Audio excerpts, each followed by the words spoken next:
कृष्णं वन्दे मन्थपाशधरं दिव्यार्भकाकृतिं शिखाबन्धत्रयोपेतं भीष्मीमन्थकरार्चितं यस्माद्ब्रह्मेन्द्ररुद्राय देवतानां श्रेयोऽपि च ज्ञानस्फूर्तिः सदा तस्मै हरये गुरवे नमः। मध्वसाध्यजनाराध्यशुद्धसिद्धान्तवर्धनाद्वैदिकजभेरुण्डमर्दयोद्धतपद्धतीन् अभ्रमं भङ्गरहितं अजडं विमलं सदा आनन्दतीर्थमतुलं भजे तापत्रयापहं मिथ्यासिद्धान्तदुर्धान्तविध्वंसनविचक्षणः जयतीर्थाख्यतरणिर्भासदान्नो हृदम्बरे आसेतो रातुषाराद्रेः योधिशोजितवान्मो सत्यध्यानवरुष्पातु यतीन्द्रैरपि पूजितः ब्रह्मचर्य हरिप्रीतिसुविद्यावादशालिनः इष्टदान् कष्टार्थिनः विद्यामान्यान् मुनीन् नमः। आपादमौलिपर्यन्तं गुरूणामाकृतिं स्मरेत् तेन विघ्नाः प्रणश्यन्ति सिद्ध्यन्ति च मनोरथाः। श्रीगुरुभ्यो नमः। हरिः ओं हरिः ओं हरिः ओं। नारायणं सुरगुरुं जगदेकनाथं भक्तप्रियं सकललोकनमस्कृतं च त्रैगुण्यवर्जितमजं व्योमाद्यमीशं वन्दे भवघ्नममरासुरसिद्धवन्द्यं। नारायणं नमस्कृत्य नरं चैव नरोत्तमं देवीं सरस्वतीं व्यासं ततो ग्रन्थजयमुदीरयेत्। नारायणाय परिपूर्णगुणार्णवाय विश्वोदयस्थितिलयो नियतिप्रदाय ज्ञानप्रदाय विबुधासुरसौख्यदुःखसत्कारणाय विदताय नमो नमस्ते। ज्ञानप्रदस्य भगवान् कमलाविरिञ्चिशर्वादिपूर्वजगतो निखिलाद्वरिष्ठः भक्तीव तुष्यति हरिप्रवणत्वमेव सर्वस्य धर्मैति पूर्वविभागसंस्थः निर्दोषकश्रुतिविहीन उदारपूर्णसंविद्गुणप्रथमकृत्सकलात्मशक्तिः मोक्षैकहेतुरसुरूपसुरैश्च मुक्तैर्वन्द्यस्य एक इति चोक्तमतोत्तरार्धे। ವೇದವ್ಯಾಸದೇವರು ರಚನೆ ಮಾಡಿರತಕ್ಕಂತಹ ಶ್ರೀಮನ್ ಮಹಾಭಾರತದಲ್ಲಿ ಅನೇಕ ಅಪೂರ್ವವಾದ ವಿಷಯಗಳನ್ನು ನಿರೂಪಣೆ ಮಾಡಿದ್ದಾರೆ. ಯದಿಹಾಸ್ತಿ ತದನ್ಯತ್ರ ಎನ್ನೇ ಹಾಸ್ತಿ ನ ಕುತ್ರಚಿತ್ ಅಂತ ಹೇಳಿದಂತೆ ಎಲ್ಲ ಶಾಸ್ತ್ರಗಳ ಸಾರವನ್ನು ಮಹಾಭಾರತದಲ್ಲಿ ವೇದವ್ಯಾಸರು ತಿಳಿಸಿದ್ದಾರೆ. ಇಲ್ಲಿ ತಿಳಿಸದ ವಿಷಯವೇ ಉಳಿದಿಲ್ಲ, ಎಲ್ಲವನ್ನೂ ಇಲ್ಲಿ ತಿಳಿಸಿದ್ದಾರೆ. ಅಂತಹ ಮಹಾಭಾರತದಲ್ಲಿಯೂ ಕೂಡ ವಿಶೇಷವಾಗಿ ಶಾಂತಿ ಪರ್ವ ಮತ್ತು ಅನುಶಾಸನ ಪರ್ವ ಅನ್ನುವ ಎರಡು ಪರ್ವಗಳಲ್ಲಿ ಅನೇಕ ಉಪದೇಶಗಳನ್ನು ಭೀಷ್ಮಾಚಾರ್ಯರು ಮಾಡಿದ್ದಾರೆ. ಧರ್ಮರಾಜರನ್ನು ನಿಮಿತ್ತ ಮಾಡಿಕೊಂಡು ಅನೇಕ ಉಪದೇಶಗಳನ್ನು ಮಾಡಿದ್ದಾರೆ. ಅದರಲ್ಲಿ ಅನುಶಾಸನ ಪರ್ವದಲ್ಲಿ ಒಂದು ಅಪೂರ್ವವಾದ ಒಂದು ಪ್ರಸಂಗ ಉಮಾಮಹೇಶ್ವರ ಸಂವಾದ. ಈ ಸಂವಾದದಲ್ಲಿ ಬರುವಂತಹ ಕೆಲವು ವಿಷಯಗಳನ್ನು ಒಂದೆರಡು ಅಧ್ಯಾಯಗಳನ್ನು ಕಳೆದ ಬಾರಿ ನಾವು ತಿಳಿದಿದ್ದೇವೆ. ರುದ್ರದೇವರನ್ನು ಪಾರ್ವತೀ ದೇವಿಯರು ವರ್ಣಾಶ್ರಮ ಧರ್ಮದ ವ್ಯವಸ್ಥೆ ಹೇಗೆ, ಸರ್ವವರ್ಣದವರು ಆಶ್ರಯಿಸಬೇಕಾದ ಧರ್ಮ ಯಾವುದು ಇತ್ಯಾದಿಯಾಗಿ ಪ್ರಶ್ನೆಗಳನ್ನು ಮಾಡಿದ್ದಾರೆ. ಅದಕ್ಕೆ ರುದ್ರದೇವರು ಉತ್ತರವನ್ನು ಕೊಟ್ಟಿದ್ದಾರೆ. ಅದರಲ್ಲಿ ಕೆಲವನ್ನು ನಾವು ತಿಳಿದಿದ್ದೇವೆ. ಅದರ ಜೊತೆಗೆ ಸಿದ್ಧಿಯನ್ನು ಪಡೀಲಿಕ್ಕೋಸ್ಕರವಾಗಿ ಮನುಷ್ಯನಾದವನು ಯಾವ ರೀತಿಯ ಆಚಾರವನ್ನು ಇಟ್ಕೊಳ್ಬೇಕು ಅಂತ ಪ್ರಶ್ನೆಯನ್ನು ಮಾಡಿದ್ದಾರೆ. ಯಾವುದೇ ಒಬ್ಬ ವ್ಯಕ್ತಿ ಸಿದ್ಧಿವಾದೇಶು ಸಂಸಿದ್ಧ ತಥಾ ವನ ನಿವಾಸಿನ ಸ್ವೈರಿಣೋ ದಾರ ಸಂಯುಕ್ತ ತೇಷಾಂ ಧರ್ಮೋ ಕಥಂ ಸ್ಮೃತಃ. ಸಿದ್ಧಿಯನ್ನು ಪಡೆದು ವಾದಗಳಲ್ಲಿ ವಿಜಯವನ್ನು ಸಂಪಾದಿಸಿ ಉತ್ತಮವಾದಂತಹ ಸ್ಥಾನಮಾನಗಳನ್ನು ಪಡಿಬೇಕು ಅಂತಾದರೆ ಅದಕ್ಕೆ ಏನು ನಾವು ಕರ್ತವ್ಯವನ್ನು ಮಾಡಬೇಕು, ನಾವು ಏನು ಸಾಧನೆ ಮಾಡುವುದರಿಂದ ಸಿದ್ಧಿ ಪಡೀಲಿಕ್ಕೆ ಸಾಧ್ಯ ಇದೆ, ಅದರ ಬಗ್ಗೆ ನಿರೂಪಣೆ ಮಾಡಿ ಅಂತ ಕೇಳುತ್ತಾರೆ. ಅದಕ್ಕೆ ಒಂದಿಷ್ಟು ಹಿತವನ್ನು ರುದ್ರದೇವರು ತಿಳಿಸಿಕೊಡ್ತಾರೆ. ಹೇಗೆ ಬದುಕಬೇಕು ಮನುಷ್ಯ. ಇದು ಕೇವಲ ಒಬ್ಬ ಏಕಾಂತದಲ್ಲಿ ಪರಬ್ರಹ್ಮನ ಸಾಕ್ಷಾತ್ಕಾರ ಮಾಡಿಕೊಳ್ಳತಕ್ಕಂಥ ಯಾವುದೋ ಯೋಗಿಯೋ ಸನ್ಯಾಸಿಯೋ ಅವರಿಗೆ ಮಾತ್ರ ಹೇಳಿದ ಧರ್ಮ ಅಲ್ಲ. ಪ್ರತಿಯೊಬ್ಬ ವ್ಯಕ್ತಿಯು ಜೀವನದಲ್ಲಿ ಸಾಧನೆ ಮಾಡಬೇಕು.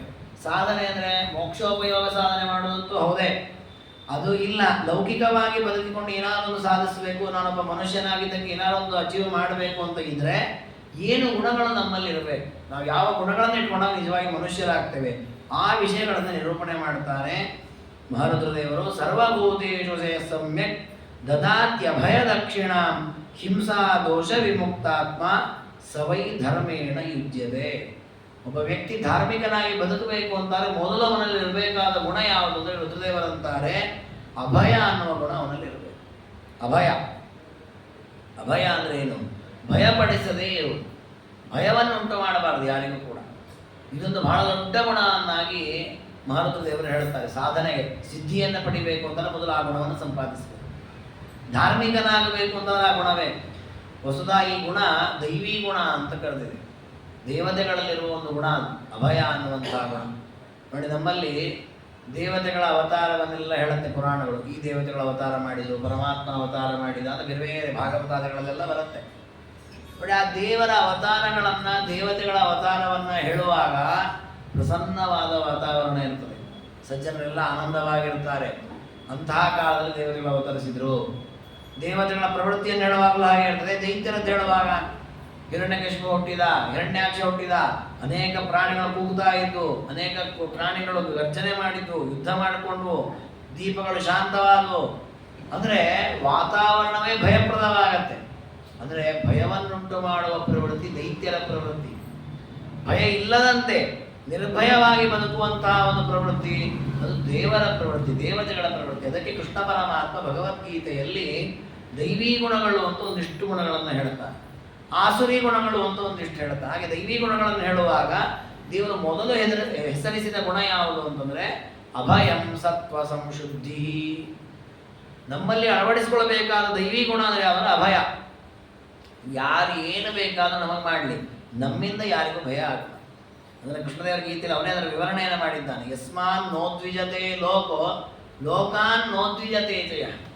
ಅಂದರೆ ಜಗತ್ತು ಎಷ್ಟು ರೀತಿ ತನ್ನನ್ನು ಬಾರಿಸಿದ್ರೂ ತಾನು ವಿಕಾರನಾಗಬಾರ್ದು, ತಾನು ಯಾರಿಗೂ ಭಯವನ್ನುಂಟು ಮಾಡಬಾರ್ದು. ಅದನ್ನೇ ಅಭಯ ಅಂತ ಕರೀತಾರೆ. ಅದನ್ನು ಮಹಾರುದ್ರದೇವರು ಉಲ್ಲೇಖ ಮಾಡ್ತಾರೆ. ಸರ್ವಭೂತೇಷು ಯಸ್ ಸಮ್ಯಕ್ ದದಾತ್ಯಭಯ ದಕ್ಷಿಣ. ಎಲ್ಲ ಪ್ರಾಣಿಗಳಿಗೂ ಯಾರು ಅಭಯವನ್ನು ನೀಡಿದ್ದಾನೋ ಅವನು ನಿಜವಾಗಿಯೂ ಧಾರ್ಮಿಕನಾಗ್ತಾನೆ. ಹಿಂಸಾ ದೋಷ ವಿಮುಕ್ತಾತ್ಮ. ಕೆಲವೊಮ್ಮೆ ಈ ಭಯವನ್ನು ಪಡಿಸಬಾರ್ದು, ಭಯವನ್ನು ಮಾಡಬಾರ್ದು ಅಂತ ಹೇಳಿದ್ದನ್ನು ಕೇಳಿ ಇದರ ವಿಪರೀತವಾಗಿ ತಪ್ಪಾಗಿ ತಿಳ್ಕೊಂಡದ್ದು ಇದೆ ನಮ್ಮಲ್ಲಿ. ಉದಾಹರಣೆಗೆ, ಮಕ್ಕಳು ಸರಿಯಾದ ರೀತಿಯಲ್ಲಿ ಓದಲಿಲ್ಲ ಅಥವಾ ಊಟಕ್ಕೆ ಕೂತಾಗ ಸರಿಯಾಗಿ ಊಟ ಮಾಡಲಿಲ್ಲ ಅಂತ ತಂದೆ ತಾಯಿ ಜೋರು ಮಾಡ್ತಾರೆ. ಹೊಡಿತೇನೆ ಅಂತ ಹೇಳ್ತಾರೆ. ಹೊಡೆಯಲ್ಲ, ಕೋಲ್ ಹಿಡ್ಕೊಂಡು ಜೋರು ಮಾಡಿ ಹೊಡಿತೇನೆ, ತಿನ್ನದೇ ಹೊಡಿತೇನೆ. ಅಲ್ಲ, ನೀವು ಹೇಳಿದ್ದೀರಿ ಅಭಯ, ಯಾರಿಗೂ ಭಯವನ್ನುಂಟು ಮಾಡಬಾರ್ದು ಅಂತ ಹೇಳಿದ್ದೀರಿ. ಹಾಗಾಗಿ ನಾಳೆ ಮಕ್ಕಳಿಗೂ ಕೂಡ ಕೋಲ್ ತೊಗೊಂಡು ಜೋರು ಮಾಡಬಾರ್ದು, ಹೊಡಿಬಾರ್ದು ಅಂತ ನಿಯಮ ಮಾಡಿಬಿಟ್ರೆ ನಾಳೆ ಒಂದು ದಿನೇ ಉನ್ಮತ್ತನಾಗ್ತಾನೆ. ಮೊದಲು ಶಾಲೆಗೆ ಲೇಟಾಗಿ ಬರ್ತಾ ಇದ್ದ, ಅವರು ಟೀಚರ್ ಜೋರು ಮಾಡಿದ್ರು, ಮೂರು ದಿವಸ ಟೈಮಿಗೆ ಬರ್ತಾನೆ. ಜೋರೇ ಮಾಡಲಿಲ್ಲ ಅಂದ್ರೆ ಅವರು ಯಾರನ್ನೂ ಭಯ ಪಡಿಸ್ಬಾರ್ದು ಸುಮ್ಮನೆ ಆಗಿಬಿಟ್ರು ಅಂದರೆ ಒಂದು ದಿನ ಲೇಟ್ ಒಂದು ಶಾಲೆನೇ ಬಿಡ್ತಾನೆ, ಒಂದು ವಾರ ರಜೆ ಹಾಕ್ತಾನೆ. ಹಾಗಾದರೆ ಒಂದು ಸರಿಯಾದ ವ್ಯವಸ್ಥೆಯಲ್ಲಿ ಬದುಕಬೇಕು ಅಂತಂದರೆ ಭಯವೂ ಇರಬೇಕು. ಗೊತ್ತಾಗಲಿ, ಭಯ ಬೇಡ ಅಂತಾರಲ್ಲ. ಅದಕ್ಕೆ ಮಹಾರುದ್ರದೇವರಂತಾರೆ ಹಿಂಸಾ ದೋಷ ವಿಮುಕ್ತಾತ್ಮ. ಕೆಲವು ಪ್ರಸಂಗದಲ್ಲಿ ಭಯದ ಅವಶ್ಯಕತೆ ಇದೆ. ದೇವರ ಬಗ್ಗೆ ಭಯ ಇರಬೇಕು ನಮಗೆ. ಅಭಯ ಅಂತ ಹೇಳಿ ದೇವರಿಂದ ಭಯ ಇಲ್ಲ ನಮಗೆ ಅಂತ ಹೇಳಿ ನಿರ್ಲಜ್ಜರಾಗಿ ದೇವರ ಹತ್ರ ವರ್ತಿಸಬಾರ್ದು. ನೋಡಿ, ದೇವರ ಮನೆ, ದೇವರ ಸನ್ನಿಧಾನ, ದೇವರ ಮುಂದೆ ದೀಪ ಹಚ್ಚಿಟ್ಟಿರೋದು, ಇಂತಹ ಪ್ರಸಂಗದಲ್ಲಿ ನಾವು ಅಲ್ಲಿ ಹೋಗಲ್ಲ. ಇಲ್ಲ, ನಾನು ಬಟ್ಟೆ ಎಲ್ಲ ಮೈಲಿಗೆಯಲ್ಲಿದ್ದೇನೆ, ಅಥವಾ ನಾನು ಸ್ನಾನ ಮಾಡಿಲ್ಲ, ಅಥವಾ ಹೊರಗಿಂದ ಬಂದಿದ್ದೇನೆ, ನಾವು ಅಲ್ಲಿ ಒಳ ಹೋಗಲ್ಲ. ಯಾಕಂದ್ರೆ ನಮಗೊಂದು ಭಯ ಇದೆ, ದೇವರಿರ್ತಾನೆ, ನಾವು ಹಾಗೆ ಮೈಲಿಗೆಯಲ್ಲೆಲ್ಲ ಹೋಗಬಾರ್ದು. ಈ ಭಯ ಇರಬೇಕು, ಇದು ಒಳ್ಳೆ ಭಯವೇ. ಮತ್ತಾಗಾದ್ರೆ ಮಹಾರುದ್ರದೇವರನ್ನು ಭಯ ಇರಬಾರ್ದು. ಭಯ ಅನ್ನೋದು ದೋಷ. ಭಯ ಯಾರಲಿಲ್ಲ ಅವನು ಪರಮಾತ್ಮನಿಗೆ ಪ್ರೀತನಾಗ್ತಾನೆ ಅಂತ. ಅದಕ್ಕೆ ಹೇಳಿದ್ರು, ಭಯ ಯಾವ ಭಯ ಇರಬಾರ್ದು? ಹಿಂಸಾಚಾರ ವಿಮುಕ್ತಾತ್ಮ. ಹಿಂಸೆಯನ್ನ ಮಾಡುವಂತಹ ಭಯ, ಮತ್ತೊಬ್ಬರಿಗೆ ಪೀಡೆಯನ್ನು ಉಂಟು ಮಾಡುವ ರೀತಿಯ ಭಯ ಉಂಟು ಮಾಡೋದೇನಿದೆ ಇದನ್ನು ದೋಷ ಅಂತ ಕರೀತಾರೆ. ಶ್ರದ್ಧಾರೂಪವಾದ ಭಯ ಏನಿದೆ ಆ ಭಯ ಗುಣ, ಅದು ದೋಷ ಅಲ್ಲ. ಉಪನಿಷತ್ತಲ್ಲೇ ಒಂದು ಮಾತು ಬರುತ್ತೆ, ಸೂರ್ಯ ಉದಯ ಆಗ್ತಾನಲ್ಲ, ಯಾಕೆ ಅಂದರೆ ಉಪನಿಷತ್ತು ಹೇಳುತ್ತೆ ಭೀಷೋದೇತಿ ಸೂರ್ಯ. ಸೂರ್ಯ ಯಾಕೆ ಉದಯಿಸ್ತಾನೆ ಅಂದರೆ ಸೂರ್ಯನಿಗೆ ಭಯ ಇದಂತೆ, ಭಯದಿಂದ ಅವನು ಉದಯ ಮಾಡ್ತಾನಂತೆ. ಉದಯಾಸ್ತ ಸೂರ್ಯ ತಿರುಗ್ತಾ ಯಾಕಂದ್ರೆ ಭಯ ಇದೆ ಅವನಿಗೆ. ಏನು ಭಯ? ದೇವರ ಭಯ ಇದಂತೆ. ಅಂದರೆ ದೇವ್ರು ಜೋರು ಮಾಡ್ತಾನ? ದೇವ್ರು ಜೋರು ಮಾಡಲ್ಲ, ಏನು ಮಾಡಲ್ಲ. ಮತ್ತು ಇವರಿಗೇನು ಸೂರ್ಯನಿಗೇನಿರುವ ಭಯ ಅಂತಂದರೆ ದೇವರು ನನಗೊಂದು ಕೆಲಸ ಕೊಟ್ಟಿದ್ದಾನೆ. ಪ್ರತಿನಿತ್ಯ ಪ್ರತಿಕ್ಷಣದ ಹಿಂತಿರುಗಿ ಎಲ್ಲ ಕಡೆ ಬೆಳಕನ್ನು ಉಂಟು ಮಾಡಬೇಕು ಅಂತ ಒಂದು ಕೆಲಸ ಕೊಟ್ಟಿದ್ದಾನೆ. ನಾನು ಎಲ್ಲಿ ಅದನ್ನು ಮರೆತು ಯಾವುದೋ ಕಡೆಯಲ್ಲಿ ಗಮನ ಇಟ್ಟು ನನ್ನ ಕರ್ತವ್ಯದಲ್ಲಿ ಲೋಪ ಮಾಡ್ತೇನೋ ಏನೋ, ಅದರಿಂದ ದೇವರಿಗೆ ನಾನು ಅಪಚಾರ ಮಾಡಿದಂಗಾಗತ್ತಲ್ಲ ಅನ್ನೋ ಭಯ ಪ್ರತೀಕ್ಷಣ ಅವರಿಗಿದೆ. ಆ ಭಯ ಇದ್ದದ್ದರಿಂದಾಗಿ ಒಂದು ಕ್ಷಣವೂ ಒಂದು ಕಡೆಯೂ ನಿಲ್ಲದೆ ಅನವರತವಾಗಿ ದೇವರ ಸೇವೆ ಅಂತ ಎಲ್ಲ ಕಡೆ ಬೆಳಕನ್ನು ಕೊಡೋ ಕೆಲಸ ಮಾಡಿ. ಹಾಗಾದ್ರೆ ಈ ಭಯ ಇದು ಕೆಟ್ಟದಲ್ಲ, ಇದು ಒಳ್ಳೆಯದು, ಇದರ ಗುಣ ಅಂತ ಶಾಸ್ತ್ರ ಪರಿಗಣನೆ ಮಾಡಿ. ಇಂತಹ ಭಯ ನಮಗೂ ಇರಬೇಕು. ದೇವರ ಬಗ್ಗೆ ಇರಬೇಕು, ಗುರು ಹಿರಿಯರ ಬಗ್ಗೆ ಇರಬೇಕು, ತಂದೆ ತಾಯಿಗಳ ಬಗ್ಗೆ ಇರಬೇಕು. ನಾವೇನೋ ಒಂದು ಕೆಲಸ ಮಾಡಿ ಕೊಡ್ತೇವೆ, ತಂದೆ ಯಾಕೋ ಅದು ಅಂದ್ಕೂಳೆ ಭಯ ಆಗ್ಬೇಕು. ಅಯ್ಯೋ ಅಪ್ಪ ಏನಂತಾರೋ ಏನೋ. ಇವತ್ತು ಹಾಗಿಲ್ವೇ ಇಲ್ಲ, ಅಪ್ಪ ಭಯ ಪಡ್ತಾನೆ ಮಕ್ಕಳ ಹತ್ರ ಮಾತಾಡ್ಲಿಕ್ಕೆ. ಮೊದಲು ಮಾತಾಡ್ಬೇಕು, ಮಾತಾಡಬಾರ್ದು, ಏನು ಅನ್ಕೊಂಡ್ಬಿಟ್ರಾಮ ಏನೋ ಅಂತ. ಹಾಗಾದ್ರೆ ಭಯ ಅನ್ನೋದು ಕೂಡ ಒಂದು ಗುಣ ಅಂತ ಪರಿಗಣನೆಯಾಗಿದೆ. ಯಾವಾಗ ಅದರಿಂದ ಮತ್ತೊಬ್ಬರಿಗೆ ಪೀಡೆ ಆಗಬಾರ್ದು, ಆದರೆ ಆ ಒಂದು ಚೌಕಟ್ಟಲ್ಲಿ ನಾವು ಬದುಕುವಂತ ಆಗ್ಬೇಕು. ಅದಕ್ಕೋಸ್ಕರವಾಗಿ ಭಯವನ್ನು ಶಾಸ್ತ್ರ ಹೇಳಿದೆ. ಭಯವೂ ಕೂಡ ಒಳ್ಳೆ ಗುಣ. ಅದಕ್ಕೆ ಹೇಳಿದ್ರೆ ಹಿಂಸಾ ದೋಷ ವಿಮುಕ್ತ ಆತ್ಮ ಸವೈ ಧರ್ಮೇಣ ಯುಜ್ಯತೆ. ತಾನು ಯಾರಿಗೂ ಭಯವನ್ನುಂಟು ಮಾಡಬಾರದು, ಆದರೆ ಯಾರು ಧರ್ಮದಿಂದ ಭ್ರಷ್ಟರಾಗಬಾರದು. ಆ ರೀತಿಯನ್ನು ಧರ್ಮ ಮಾರ್ಗದಲ್ಲಿ ಕರ್ಕೊಂಡು ಹೋಗತಕ್ಕ ವ್ಯಕ್ತಿ ಏನಿದ್ದಾನೆ, ಹಿಂಸಾದಿಗಳನ್ನು ಮಾಡದೆ ಅವನನ್ನ ಧಾರ್ಮಿಕ ಅಂತ ಕರೀತಾರೆ. ಒಂದು ಕಾಲದಲ್ಲಿ ಕೆಲವರು ಕಥೆ ಹೇಳೋದು, ಎಷ್ಟು ಮಟ್ಟಿಗೆ ಸತ್ಯ ಗೊತ್ತಿಲ್ಲ, ಮಡಿಯಲ್ಲಿದ್ದವರು ಕೋಪ ಮಾಡಿಕೊಂಡು ಹೊಡಿತಿದ್ರು, ಬಡಿತಿದ್ರು ಇತ್ಯಾದಿಗಳನ್ನೆಲ್ಲ ಕೇಳೋದಿದೆ ಕೆಲವು ಪ್ರಸಂಗಗಳಲ್ಲಿ. ಅದೇ ರೀತಿ ಇಂದಿನ ಕಾಲದಲ್ಲಿ ಧರ್ಮ ಮಡಿ ಮೇಲಿಗೆ ಅಂತ ಹೇಳಿ ಸಿಕ್ಕಾಪಟ್ಟೆ ಶೋಷಣೆ ಮಾಡಿದ್ರು, ಹಾಗೆ ಮಾಡಿದ್ರು, ಹೀಗೆ ಮಾಡಿದ್ರು ಅಂತ. ಅದೆಲ್ಲವೂ ಕೂಡ ಈ ಒಂದು ಚೌಕಟ್ಟಲ್ಲಿ ಬರಬೇಕು. ಅಂದರೆ ನಮ್ಮ ಕರ್ತವ್ಯ ಲೋಪ ಮಾಡಬಾರ್ದು. ದೇವರ ಪೂಜೆ ಕ್ರಮ ಪ್ರಕಾರ ನಡಿಬೇಕು. ಬಾವಿ ಸ್ನಾನವೋ, ಅದೇನು ಮಡಿಯಲ್ಲಿ ನೀರು ತರೋದೋ, ಏನು ಪ್ರಕ್ರಿಯೆ ಇದೋ, ನೈವೇದ್ಯ ರೆಡಿ ಮಾಡೋದಿಲ್ಲ, ಯಥಾವತ್ತಾಗಿ ಆಗಬೇಕು. ಹಾಗೆ ಮಾಡಬೇಕು ಅಂತೇಳಿ ಮನೆಯಲ್ಲಿರ್ತಕ್ಕ ಹೆಂಡತಿಯನ್ನೋ ಅಥವಾ ಗಂಡನನ್ನೋ ಮಕ್ಕಳನ್ನ ಪೀಡಿಸುವುದಲ್ಲ, ಹಿಂಸೆಯನ್ನು ಮಾಡಿಸಬಾರ್ದು. ಅವರು ತಿದ್ಕೊಳ್ಬೇಕು. ದೇವರ ಕಾರ್ಯ ಇದು ಮಾಡುವಂತ ನಾವು ಪ್ರಚೋದನೆ ಮಾಡಬೇಕು. ಅದಕ್ಕೆ ತಕ್ಕ ವಾತಾವರಣ ಸೃಷ್ಟಿ ಮಾಡಬೇಕು. ನಮ್ಮಿಂದ ಆಗುವಷ್ಟು ಉಪದೇಶ ಮಾಡಬೇಕು. ಮಾಡೋದು ಬಿಡೋದು ಅವರಿಗೆ ಬಿಟ್ಟರು, ಅವರವರ ಯೋಗ್ಯತೆ ಮೇಲೆ ಹೋಗೋದು. ನಮ್ದು ಏನಾಗತ್ತೆ, ಎರಡು ರೀತಿ ಮುಖ ಇದೆ. ಒಂದೋ ಸಂಪೂರ್ಣ ಬಿಟ್ಬಿಡ್ತೇವೆ, ಹಾಳಾಗೋಗ್ಲಿ, ಏನಾದ್ರು ಮಾಡ್ಕೊಂಡು ಹೋಗ್ಲಿ ಅವನು ಅಂತ, ಅವನ ಬಂದ್ರೆ ಬರಲಿ, ಬಿಟ್ಟಿರಲಿ, ಅವನ ಮೇಲೆ ಬಿಟ್ಬಿಡೋದು ಅಂತ. ಇಲ್ಲದೇ ಇದ್ರೆ ಹಿಂಸೆ ತರ ಮಾಡೋ, ಯಾಕೆ ಮಾಡ್ಲಿಲ್ಲ, ಯಾಕೆ ಹೋದ, ಎಲ್ಲೋದ, ಬಾ ಕುದೋ ಮಾಡು, ಅವನು ಕಿರಿಕಿರಿ. ಏನ್ರಿ ನಮ್ಮ ತಂದೆ ದಿವಸ ಕಿರಿಕಿರಿ ಮಾಡ್ತಾರೆ. ಎರಡೂ ತಪ್ಪು ಅನ್ನಂತೆ ಶಾಸ್ತ್ರ. ಅತಿಯಾದ ಕಿರಿಕಿರಿಯೂ ಮಾಡಬೇಡ, ನಿನ್ನ ಸಂಬಂಧವೇ ಇಲ್ಲದಂತೆ ಬದುಕಬೇಡ. ನಿನ್ನ ಕರ್ತವ್ಯ ಅಂತ ಅವನಿಗೆ ಎಚ್ಚರಿಸು, ಇದು ನಿನ್ನ ಕರ್ತವ್ಯ, ಇದು ಹೀಗೆ ಮಾಡಬೇಕು, ಹೀಗೆ ಮಾಡಬೇಕು ಅಂತ. ಅದಕ್ಕೆ ತಕ್ಕ ವಾತಾವರಣ ಸೃಷ್ಟಿ ಮಾಡೋದು ಬಿಡೋದು ಅವನಿಗೆ. ಹಿಂಸೆಯನ್ನು ಮಾಡಬಾರ್ದು. ಹಾಗೆ ಹಿಂಸಾಚಾರ, ಹಿಂಸಾ ದೋಷ ವಿಮುಕ್ತ ಆತ್ಮ, ಯಾರಲ್ಲಿ ಹಿಂಸೆ ಇಲ್ಲ, ಆದರೆ ಸರಿಯಾದ ತತ್ವಜ್ಞಾನ ಇದೆ, ಸರಿಯಾದ ಧಾರ್ಮಿಕ ಪ್ರಜ್ಞೆ ಇದೆ, ಸವೈ ಧರ್ಮೇಣ ಯುಜ್ಯತೆ, ಅಂಥವನು ಧಾರ್ಮಿಕವಾದ ಸಿದ್ಧಿಯನ್ನು ಪಡೆಯಲಿಕ್ಕೆ ಸಾಧ್ಯ. ಸರ್ವಭೂತಾನುಕಂಪೀಯ ಸರ್ವಭೂತಾರ್ಜವ ವ್ರತಃ ಸರ್ವಭೂತಾತ್ಮಭೂತಶ್ಚ ಸವೈ ಧರ್ಮೇಣ ಯುಜ್ಯತೆ. ಒಂದೊಂದು ಶ್ಲೋಕವೂ ಕೂಡ ಮಹಾರುದ್ರ ದೇವರು ಮನುಷ್ಯರಿಗೆ ಆದರ್ಶವನ್ನು ತಿಳಿಸಿಕೊಡುತ್ತಾರೆ. ಸರ್ವಭೂತಾನುಕಂಪೀಯ, ಎಲ್ಲ ಭೂತಗಳಲ್ಲೂ ಅನುಕಂಪವೇ. ಅಂದರೆ ಯಾರನ್ನು ಕೂಡ ನಾವು ಕೆಟ್ಟದಾಗಿ ವಿಚಾರ ಮಾಡಬಾರ್ದು. ಅಂದರೆ ನಮಗೆ ಕೆಲವೊಮ್ಮೆ ಕೆಲವು ಪ್ರಸಂಗ ನಮ್ಮನ್ನು ಹಾಗೆ ಮಾಡುತ್ತೆ. ನಾವು ಎಲ್ಲರೊಟ್ಟಿಗೂ ಸರಳವಾಗಿರ್ತೇವೆ, ಆದರೆ ಕೆಲವೊಮ್ಮೆ ನಮಗೆ ಅವರೇನೋ ಮಾಡಿದ ನೆನಪು ಬಂತು, ಇನ್ನೇನೋ ಆಯಿತು, ಅವ್ರ ಮೇಲೆ ಸಿಟ್ಟು ಬರುತ್ತೆ, ಆಕ್ರೋಶ ಬರುತ್ತೆ. ಅದನ್ನು ಮಾಡಬಾರ್ದು. ಸರ್ವಭೂತ ಅನುಕಂಪಿ, ಅವರು ನಮಗೆ ಏನೇ ಮಾಡಿರಲಿ ನಾವೆಲ್ಲರನ್ನು ಹಿತವಾಗಿ ಕಾಣಬೇಕು. ಸರ್ವಭೂತಾರ್ಜವ ವ್ರತ, ಎಲ್ಲ ವಸ್ತುಗಳು ಎಲ್ಲ ವ್ಯಕ್ತಿಗಳ ವಿಷಯದಲ್ಲಿ ಒಂದೇ ರೀತಿ ವರ್ತಿಸಬೇಕು. ನಮ್ಮವರಲ್ಲ ಅತಿಯಾಗಿ ಒಳ್ಳೆ ಪ್ರೀತಿಯಿಂದ ಮಾತಾಡಿಸೋದು, ಯಾರು ನಮ್ಗೆ ಗೊತ್ತಿಲ್ಲದೆ ಇದ್ದರೂ ತಮ್ಮ ವಿರೋಧಿಗಳು ನಮ್ಗೆ ಕೆಟ್ಟದಾಗಿ ಮಾತಾಡಿಸೋದು, ಹೀಗಿಲ್ಲ. ಆರ್ಜವ ವ್ರತ, ನೇರವಾಗಿ ಎಲ್ಲರೊಟ್ಟಿಗೂ ಸಮಾನವಾಗಿ ವರ್ತಿಸಬೇಕು. ಸರ್ವಭೂತಾತ್ಮಭೂತಶ್ಚ ಸವೈ ಧರ್ಮೇಣ ಯುಜ್ಯತೆ. ಜೊತೆಗೆ ಎಲ್ಲ ಪ್ರಾಣಿಗಳು ಜಗತ್ತಲ್ಲಿರುವುದೆಲ್ಲವೂ ಕೂಡ ಪರಮಾತ್ಮನ ಅಧೀನದಲ್ಲಿರುವ ಪರಮಾತ್ಮನ ಪ್ರಪಂಚ ಅಂತ ಭಾವಿಸಬೇಕು. ಇದೊಂದು ಧಾರ್ಮಿಕ ಪ್ರಜ್ಞೆ. ಯಾಕೆಂದರೆ ದೇವರು ಭಾಗವತದಲ್ಲಿ ಆ ಸಂದೇಶವನ್ನು ಹೇಳ್ತಾನೆ. ಏನು ಕೃಷ್ಣದೇವರು ವೃಷಭನಾಮಕ ಪರಮಾತ್ಮ ತನ್ನ ಮಕ್ಕಳಿಗೆ ಉಪದೇಶ ಮಾಡ್ತಾನೆ. ಉಪದೇಶ ಮಾಡುವಾಗ ದೇವರು ಹೇಳಿದ ತತ್ವ ಏನು ಅಂತಂದರೆ, ಎಲ್ಲ ಪದಾರ್ಥಗಳಲ್ಲಿಯೂ ನನ್ನ ಪ್ರತಿಮಾ ಅಂತ ತಿಳಿದುಕೊಂಡು ನೀವು ತಿಳಿದುಕೊಳ್ಳಿ. ಜಗತ್ತಲ್ಲಿ ಏನೇನು ಪ್ರತಿಮೆಗಳು, ಏನೇನು ವಸ್ತುಗಳಿವೆ, ಅದು ಕಲ್ಲಿರ್ಬೋದು, ಮಣ್ಣಿರ್ಬೋದು, ಅಥವಾ ಜೀವಿಗಳಿರ್ಬೋದು, ನಾಯಿನರಿ ಹಂದಿಗಳಿರ್ಬೋದು, ಮನುಷ್ಯ ಇರ್ಬೋದು, ಒಳ್ಳೆ ಧಾರ್ಮಿಕ ಇರ್ಬೋದು, ಅಧಾರ್ಮಿಕ ಇರ್ಬೋದು, ಏನೆಲ್ಲ ಪದಾರ್ಥ, ಜಡಜೀವ ಪದಾರ್ಥಗಳು ಅಂತ ಏನೇನಿದೆ ಅದೆಲ್ಲವೂ ನನ್ನ ಒಂದು ಪ್ರತಿಮೆ, ದೇವರ ಪ್ರತಿಮೆ. ಅದರ ಯೋಗ್ಯತೆಗೆ ತಕ್ಕಾಗ ಅಲ್ಲಿ ಪರಮಾತ್ಮ ಪ್ರಚೋದನೆ ಮಾಡ್ತಾನೆ, ಕೆಲಸ ಮಾಡಿಸ್ತಾನೆ. ನಾವಂತೂ ಎಲ್ಲ ಕಡೆ ಪರಮಾತ್ಮ ಇದ್ದಾನೆ ಅಂತ ಭಾವಿಸ್ಬೇಕು. ನೋಡಿ, ಮಧ್ವಾಚಾರ ಕಥೆಯಲ್ಲಿ ಬರ್ತದೆ. ಮಧ್ವಾಚಾರ್ಯರ ಆಶ್ರಮ ತೆಗೆದುಕೊಳ್ಳುವ ಮೊದಲು ಅವರು ತಂದೆ ತಾಯಿಗಳ ಹತ್ರ ಮನೆಯಲ್ಲಿ ಇರ್ತಾರೆ. ಗುರುಕುಲವಾಸ ಮುಗಿಸ್ಕೊಂಡು ತಂದೆ ತಾಯಿಗಳ ಹತ್ರ ಇರ್ತಾರೆ. ಇರುವಾಗ ಅವ್ರ ಮನೆಯಲ್ಲಿರ್ತಕ್ಕಂತಹ ಗೋಡೆ, ಮನೆಯಲ್ಲಿರುವಂತಹ ತಂಬಿಗೆ, ಮನೆಯಲ್ಲಿರುವ ಪುಸ್ತಕ, ಕಲ್ಲು, ಮಣ್ಣು ಎಲ್ಲದಕ್ಕೂ ನಮಸ್ಕಾರ ಮಾಡ್ತಾರೆ. ತಂದೆ ತಾಯಿ ಕೇಳ್ತಾರೆ, ಯಾಕೆ ನಮಸ್ಕಾರ ಮಾಡ್ತಾ ಇದ್ದೀರಿ? ಯಾಕೆಂದ್ರೆ ದೇವರ ವಿಗ್ರಹಕ್ಕೆ ನಮಸ್ಕಾರ ಮಾಡೋದಿದೆ, ಬ್ರಾಹ್ಮಣರು ಬಂದಾಗ ನಮಸ್ಕಾರ ಮಾಡೋದಿದೆ, ಕಲ್ಲು ಮಣ್ಣು ಮನೆಗಳ ಪದಾರ್ಥಕ್ಕೆಲ್ಲ ನಮಸ್ಕಾರ ಮಾಡ್ತಾ ಇದ್ದೀರಲ್ಲ ಯಾಕೆ ಅಂತ. ಅದಕ್ಕೆ ವಾಸುದೇವ ಉತ್ತರ ಕೊಡ್ತಾನೆ, ಬ್ರುವನ್ ಸ್ವವಸ್ತು ಪ್ರಣತಿಂ ವ್ಯಧಾಮಿತಿ ವಾಸನಾದ್ ವಾಸುದೇವೋಸಿ ವಾಸಿತಂತೆ ಜಗತ್ರಯಂ. ಎಲ್ಲ ಪದಾರ್ಥಗಳಲ್ಲೂ ವಾಸ ಮಾಡಿಕೊಂಡಿರೋದಕ್ಕೆ ದೇವರಿಗೆ ವಾಸು ಅಥವಾ ವಸ್ತು ಅಂತ ಎರಡು ಹೆಸರಿದೆ. ಅದಕ್ಕೆ ವಾಸುದೇವ ಹೇಳಿದನಂತೆ ಅಂದರೆ ಮಧ್ವಾಚಾರ ಪುರಾಶ್ರಮದಲ್ಲಿ, ಜಗತ್ತಲ್ಲಿರೋ ಎಲ್ಲಾ ಪದಾರ್ಥಗಳಲ್ಲೂ ಪರಮಾತ್ಮ ಇದ್ದಾನೆ, ಅವನಿಗೆ ನಾನು ನಮಸ್ಕಾರ ಮಾಡ್ತಾ ಇದ್ದೀನಿ ಅಂತ ಹೇಳಿದ್ರು. ಅಂದ್ರೆ ಆ ರೀತಿಯ ವ್ಯಾಪ್ತೋಪಾಸನೆ ಅವರಿಗಿದೆ. ಆ ರೀತಿ ವ್ಯಾಪ್ತೋಪಾಸನೆ ಮಾಡಲಿಕ್ಕೆ ಕಾರಣ ಏನಂದ್ರೆ ಪರಮಾತ್ಮ ಅಷ್ಟು ವ್ಯಾಪ್ತನಾಗಿದ್ದಾನೆ, ಅದನ್ನು ತಿಳ್ಕೊಳ್ಬೇಕು. ಸರ್ವಭೂತಾತ್ಮಭೂತಷ್ಟೇ, ಎಲ್ಲ ಪದಾರ್ಥದಲ್ಲೂ ದೇವರಿದ್ದಾನೆ ಅನ್ನೋ ಎಚ್ಚರ ಬೇಕು. ಅಂಥವನು ಧಾರ್ಮಿಕನಾಗ್ತಾನೆ. ಸರ್ವ ವೇದೇಶು ವಾ ಸ್ನಾನಂ ಸರ್ವಭೂತೇಷು ಚಾರ್ಜವಂ ಉಭೇ ಏತೇ ಸಮೇ ಸ್ಯಾತಾಮಾರ್ಜವಂ ವಾ ವಿಶಿಷ್ಯತೆ. ಮತ್ತೊಂದು ಮಾತನ್ನು ಮರುದೇವರು ಹೇಳ್ತಾರೆ, ವಿದ್ಯೆ ಅನ್ನೋದು ದೊಡ್ಡದಾದದ್ದು. ಧಾರ್ಮಿಕನಾಗಿ ಉತ್ತಮವಾದ ಸ್ಥಾನಮಾನ ಪಡಿಬೇಕು, ಸಿದ್ಧಿ ಪಡಿಬೇಕು, ದೇವರ ಅನುಗ್ರಹ ಪಡಿಬೇಕು ಅಂದರೆ ಒಳ್ಳೆ ರೀತಿಯಲ್ಲಿ ವಿದ್ಯೆಯನ್ನು ಸಂಪಾದಿಸಬೇಕು. ವಿದ್ಯೆಯ ಸಂಪಾದನೆಯ ಜೊತೆಗೆ ಮತ್ತೊಂದು ಹೇಳ್ತಾರೆ, ಆರ್ಜವಂ ಸರ್ವಭೂತೇಷು ಚಾರ್ಜವಂ.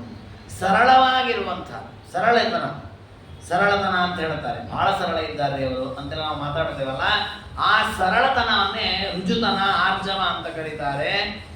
ಇದನ್ನ ಸಂಪಾದಿಸ್ಬೇಕು. ಅಂದರೆ ವಿದ್ಯೆ ಇದ್ದಷ್ಟೇ ವಿನಯವೂ ಕೂಡ ಪ್ರಮುಖ.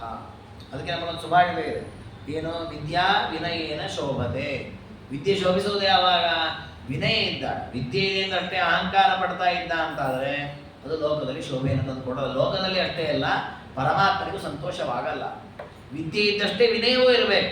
ಅದಕ್ಕೆ ಮರುದೇವರಂತಾರೆ, ಪ್ರಧಾನವಾಗಿ ವಿದ್ಯೆ ಸಂಪಾದನೆಯ ಜೊತೆಗೆ ಆ ಒಂದು ಒಳ್ಳೆಯ ಗುಣವನ್ನು, ಸರಳತನವನ್ನ, ವಿನಯ ಗುಣವನ್ನು ಸಂಪಾದಿಸಬೇಕು. ಅದು ಬಹಳ ದೊಡ್ಡದು ಅಂತ ಹೇಳ್ತಾರೆ.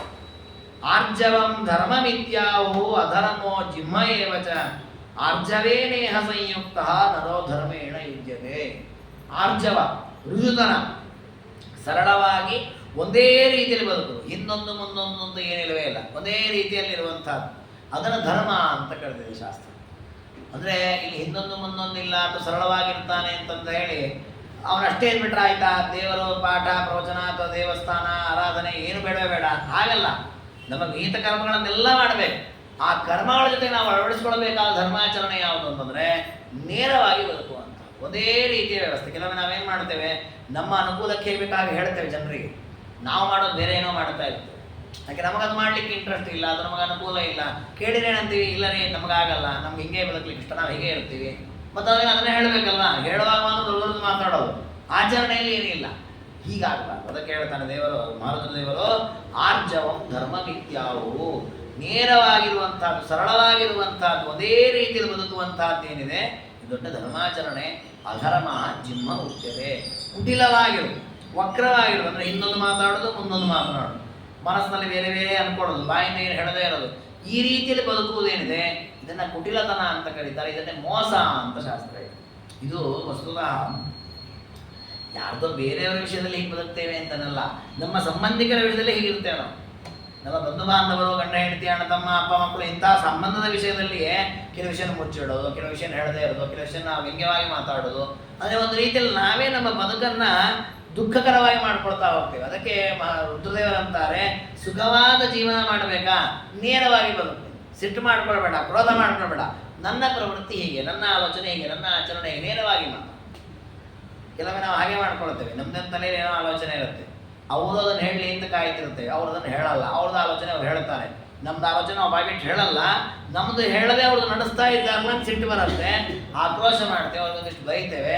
ಅದನ್ನು ಹಾಗೆ ಯಾಕೆ ಮಾಡಬೇಕು, ಹೀಗೆ ಮಾಡಬಾರ್ದ, ಇಷ್ಟು ನಾವು ಮಾತನಾಡುವ ಮೊದಲು ನನ್ನ ಆಲೋಚನೆ ಹೀಗಿದೆ ಅಂತ ಹೇಳ್ಬಿಟ್ರೆ ಹೋಗುತ್ತೆ. ನಾವು ಅಷ್ಟು ತಯಾರಿಲ್ಲ, ನಮ್ದು ನಾವ್ಯಾಕೆ ಹೇಳಬೇಕು, ಅಂದರೆ ಅವರಾಗೆ ಅದನ್ನು ಮಾಡಿಬಿಟ್ರೆ ನಮ್ಮದು ಆಯಿತು ಅವ್ರದ್ದು ಆಯಿತು, ನಾನು ಹೇಳಿ ಮಾಡಿಸ್ಕೊಂಡೆ ಅಂತ ಆಗಲಿಲ್ಲ. ಹಿಂಗೆ ನೂರಾರು ಆಲೋಚನೆಗಳು ನಮ್ಮ ತಲೆಯಲ್ಲಿ ಬರುತ್ತೆ. ಇದೆಲ್ಲವೂ ಕುಟಿಲತನ, ಇದೆಲ್ಲವೂ ಜಿಮ್ಮ, ಇದೆಲ್ಲ ಮೋಸ ಅಂತ ಶಾಸ್ತ್ರ ಹೇಳಿ. ಒಂದು ರೀತಿಯಲ್ಲಿ ನಾವು ಆಲೋಚನೆ ಮಾಡಿದರೆ, ಈ ರೀತಿ ನಾವು ನಮ್ಮಲ್ಲೇ ನಾವು ಮಾಡಿಕೊಳ್ಳುವ ಪ್ರವೃತ್ತಿಗಳಿದೆಲ್ಲ, ನಮ್ಮ ತಲೆಯಲ್ಲಿ ನೂರಾರು ಆಲೋಚನೆ ಎಷ್ಟು ಸಮಯ ವ್ಯರ್ಥ ಮಾಡ್ತೇವೆ. ಶಾಸ್ತ್ರ ಹೇಳ್ತದೆ, ಯಾವುದು ಮಾಡಬೇಡ, ನೇರವಾಗಿ ಬದುಕು, ನಿನಗೆ ಏನು ಅನಿಸುತ್ತೆ ಅದನ್ನು ಯಥಾವತ್ತಾಗಿ, ನಿನಗೆ ಅದನ್ನು ಮಾಡ್ಲಿಕ್ಕಾಗತ್ತಾ ಮಾಡು, ಆಗಲ್ಲ ಅಂತೇಳಿ ಆ ರೀತಿಯಲ್ಲಿ ಬದುಕುವುದೇನಿದೆ. ಆರ್ಜವೇನೇಯ ಸಂಯುಕ್ತ ನರೋ ಧರ್ಮೇಣ ಯುಜ್ಯತೆ ಆರ್ಜವೇತು ರಥೋ ನಿತ್ಯಂ ವಸತ್ಯಮರ ಸನ್ನಿಧು. ಈ ರೀತಿ ನೇರವಾಗಿ ಬದುಕತಕ್ಕಂತಹ ವ್ಯಕ್ತಿ ದೇವತೆಗಳ ಸನ್ನಿಧಿಯಲ್ಲಿ ನಿಲ್ಲಿಸ್ತಾನಂತೆ. ನೋಡಿ, ಇದಕ್ಕೆ ಒಂದು ನಿದರ್ಶನ ಅಂದರೆ ಮುಚುಕುಂದ ರಾಜ. ನೋಡಿ, ದೊಡ್ಡ ರಾಜ ಮುಚುಕುಂದ ರಾಜ. ಆ ರಾಜ ದೇವತೆಗಳ ಸಹಾಯ ಮಾಡಲಿಕ್ಕೆ ಯುದ್ಧಾದಿಗಳನ್ನು ಮಾಡಿದ. ಭಾಗವತದಲ್ಲಿ ಕಥೆ ಬರುತ್ತೆ. ಆ ಮುಚುಕುಂದ ರಾಜ ಎಷ್ಟು ಸರಳವಾಗಿ ಎಷ್ಟು ನೇರವಾಗಿ ಬದುಕಿದ ವ್ಯಕ್ತಿ ಅಂದರೆ ಅವರಿಗೆ ಅನೇಕ ಯುದ್ಧಗಳನ್ನು ಮಾಡಿ ಆಯಾಸ ಆಗಿತ್ತು. ದೇವತೆಗಳನ್ನು ಹಾಗೆ ಕೇಳಿದ್ರು, ಅವ್ರು ನನಗೆ ನಿದ್ದೆ ಬೇಕು, ಹೊರ ಕೊಡ್ರಿ ಅಂತ ಕೇಳಿ.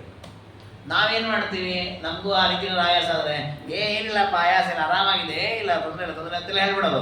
ಆಮೇಲೆ ಎಲ್ಲ ಒಬ್ಬರು ಹಾಸಿಗೆ ಹಾಸ್ಕೊಂಡು ಮಲ್ಕೊಂಡ್ಬಿಡ್ತೀವಿ. ನಮಗೆ ಆಯಾಸ ಆಗಿರ್ತದೆ, ತೋರಿಸ್ಕೊಳ್ಬೇಕಾಕೆ ನಾನು ಭಾರಿ ಶಕ್ತವಂತ, ನನಗೇನು ಆಯಾಸ ಆಗಿಲ್ಲ ಅಂದರೆ ಒಳಗೊಂದು ಹೊರಗೊಂದಿದೆ ನಮ್ಮ ಪ್ರವೃತ್ತಿ. ಅದನ್ನು ಬೇಡ ಅಂತಾರೆ ಭಾರತದಲ್ಲಿ. ಹಾಗೆ ಬದುಕಬಾರ್ದು, ಒಳಗೊಂದು ಹೊರಗೊಂದಿರಬಾರ್ದು, ನೇರವಾಗಿರಬೇಕು. ಆ ರೀತಿಯಲ್ಲಿ ಯಾರು ಬದುಕ್ತಾನೋ ಅಂಥವನು ಇಚ್ಛೆ ಧರ್ಮನಾತ್ಮನ, ಧರ್ಮವನ್ನು ಚೆನ್ನಾಗಿ ಸಾಧನೆ ಮಾಡಲಿಕ್ಕಾಗತ್ತೆ. ಧರ್ಮಾಚರಣೆ ಮಾಡಬೇಕು ಅಂತ ಆಸೆ ಇದ್ದವರು ನೇರವಾಗಿ ಬದುಕಬೇಕು, ರುಜುತನದಲ್ಲಿರಬೇಕು, ಸುಳ್ಳನ್ನು ಹೇಳಬಾರದು, ಜೊತೆಗೆ ಅತ್ಯಂತ ಸರಳವಾಗಿರಬೇಕು. ಯಾರಿಗೂ ಕೂಡ ಕ್ಲಿಷ್ಟ ಅಂತ ಅನ್ನಿಸ್ತಾ. ನಮ್ಮ ಜೀವನವನ್ನು ನೋಡಿ 4 ಜನ ಇದ್ರೆ ಹಾಗಿರ್ಬೇಕಪ್ಪ ಅಂತ ಸಂತೋಷ ಪಡಬೇಕು ವಿನಃ ಅಯ್ಯೋ ಏನಪ್ಪ ಅವ್ರು ಯಾವಾಗಿರ್ತಾರೋ ಅವ್ರದ್ದು ಕಿರಿಕಿರಿನೇ ತಪ್ಪಲ್ಲ ನಮಗೆ ಅಂತ ಆ ರೀತಿ ಭಾವನೆ ನಾವು ಅವಕಾಶ ಕೊಡಬಾರದು. ಹಾಗೆ ಬದುಕಬೇಕು ಅಂತ ಮಹರ್ಷಿದೇವರು ತಿಳಿಸ್ತಾರೆ. ಕ್ಷಾಂತಃ ದಾಂತಃ ಜಿತಕ್ರೋಧಃ ಧರ್ಮಭೂತಃ ಅವಿಹಿಂಸಕಃ ಧರ್ಮೇ ರಥಮನ ನಿತ್ಯಂ ನರೋ ಧರ್ಮೇಣ ಯುಜ್ಯತೆ. ಇನ್ನು ಕ್ಷಾಂತ, ಇನ್ನು ಕೆಲವು ಪ್ರಧಾನವಾಗಿ ಎಲ್ಲರೂ ಅಳವಡಿಸ್ಕೊಳ್ಬೇಕಾದ್ದು ಯಾವುದು ಅಂದರೆ ಸಹನೆ, ತಾಳ್ಮೆ ಬೇಕು. ನಮಗೆ ತಾಳ್ಮೆ ಅನ್ನುವಂಥದ್ದು ಇವತ್ತಿನ ಕಾಲದಲ್ಲಿ ಬಹಳ ಕಡಿಮೆ ಆಗಿಬಿಟ್ಟಿದೆ. ಇವತ್ತು ತಾಳ್ಮೆ ಅಂದರೆ ಏನು ಅಂತ ಕಲಿಸ್ಕೊಡ್ಬೇಕಾ ಅಂತ ಇದೆ. ಇನ್ನೂ ಒಂದು ಪಕ್ಷ ಬೇಕಾದರೆ ವಯಸ್ಸಾದವರು ಮುದುಕರಾದವರು ನೀವು ತಾಳ್ಮೆ ಸಹನೆ ತೆಗೆದು ಪಾಪ ಸುಮ್ಮನೆ ಆಗ್ತಾರೆ. ಸಣ್ಣ ಸಣ್ಣ ಪುಟ್ಟ ಮಕ್ಕಳಿಗೆ ನೀವು ತಾಳ್ಮೆ ಅಂದರೆ ಕೇಳೋದಿಲ್ಲ. ಮಕ್ಕಳು ಬೇಕು ಅಂದರೆ ಬೇಕೇ ಬೇಕು, ಹಠ ಆ ಹಂತಕ್ಕೆ ಬೇಕು. ಅಂದರೆ ಅಷ್ಟು ವೇಗದಲ್ಲಿದೆ ಪ್ರಪಂಚ. ನಾಳೆ ಅನ್ನೋದು ಇವತ್ತೇ ಆಗಲಿ ಅಂತೆ.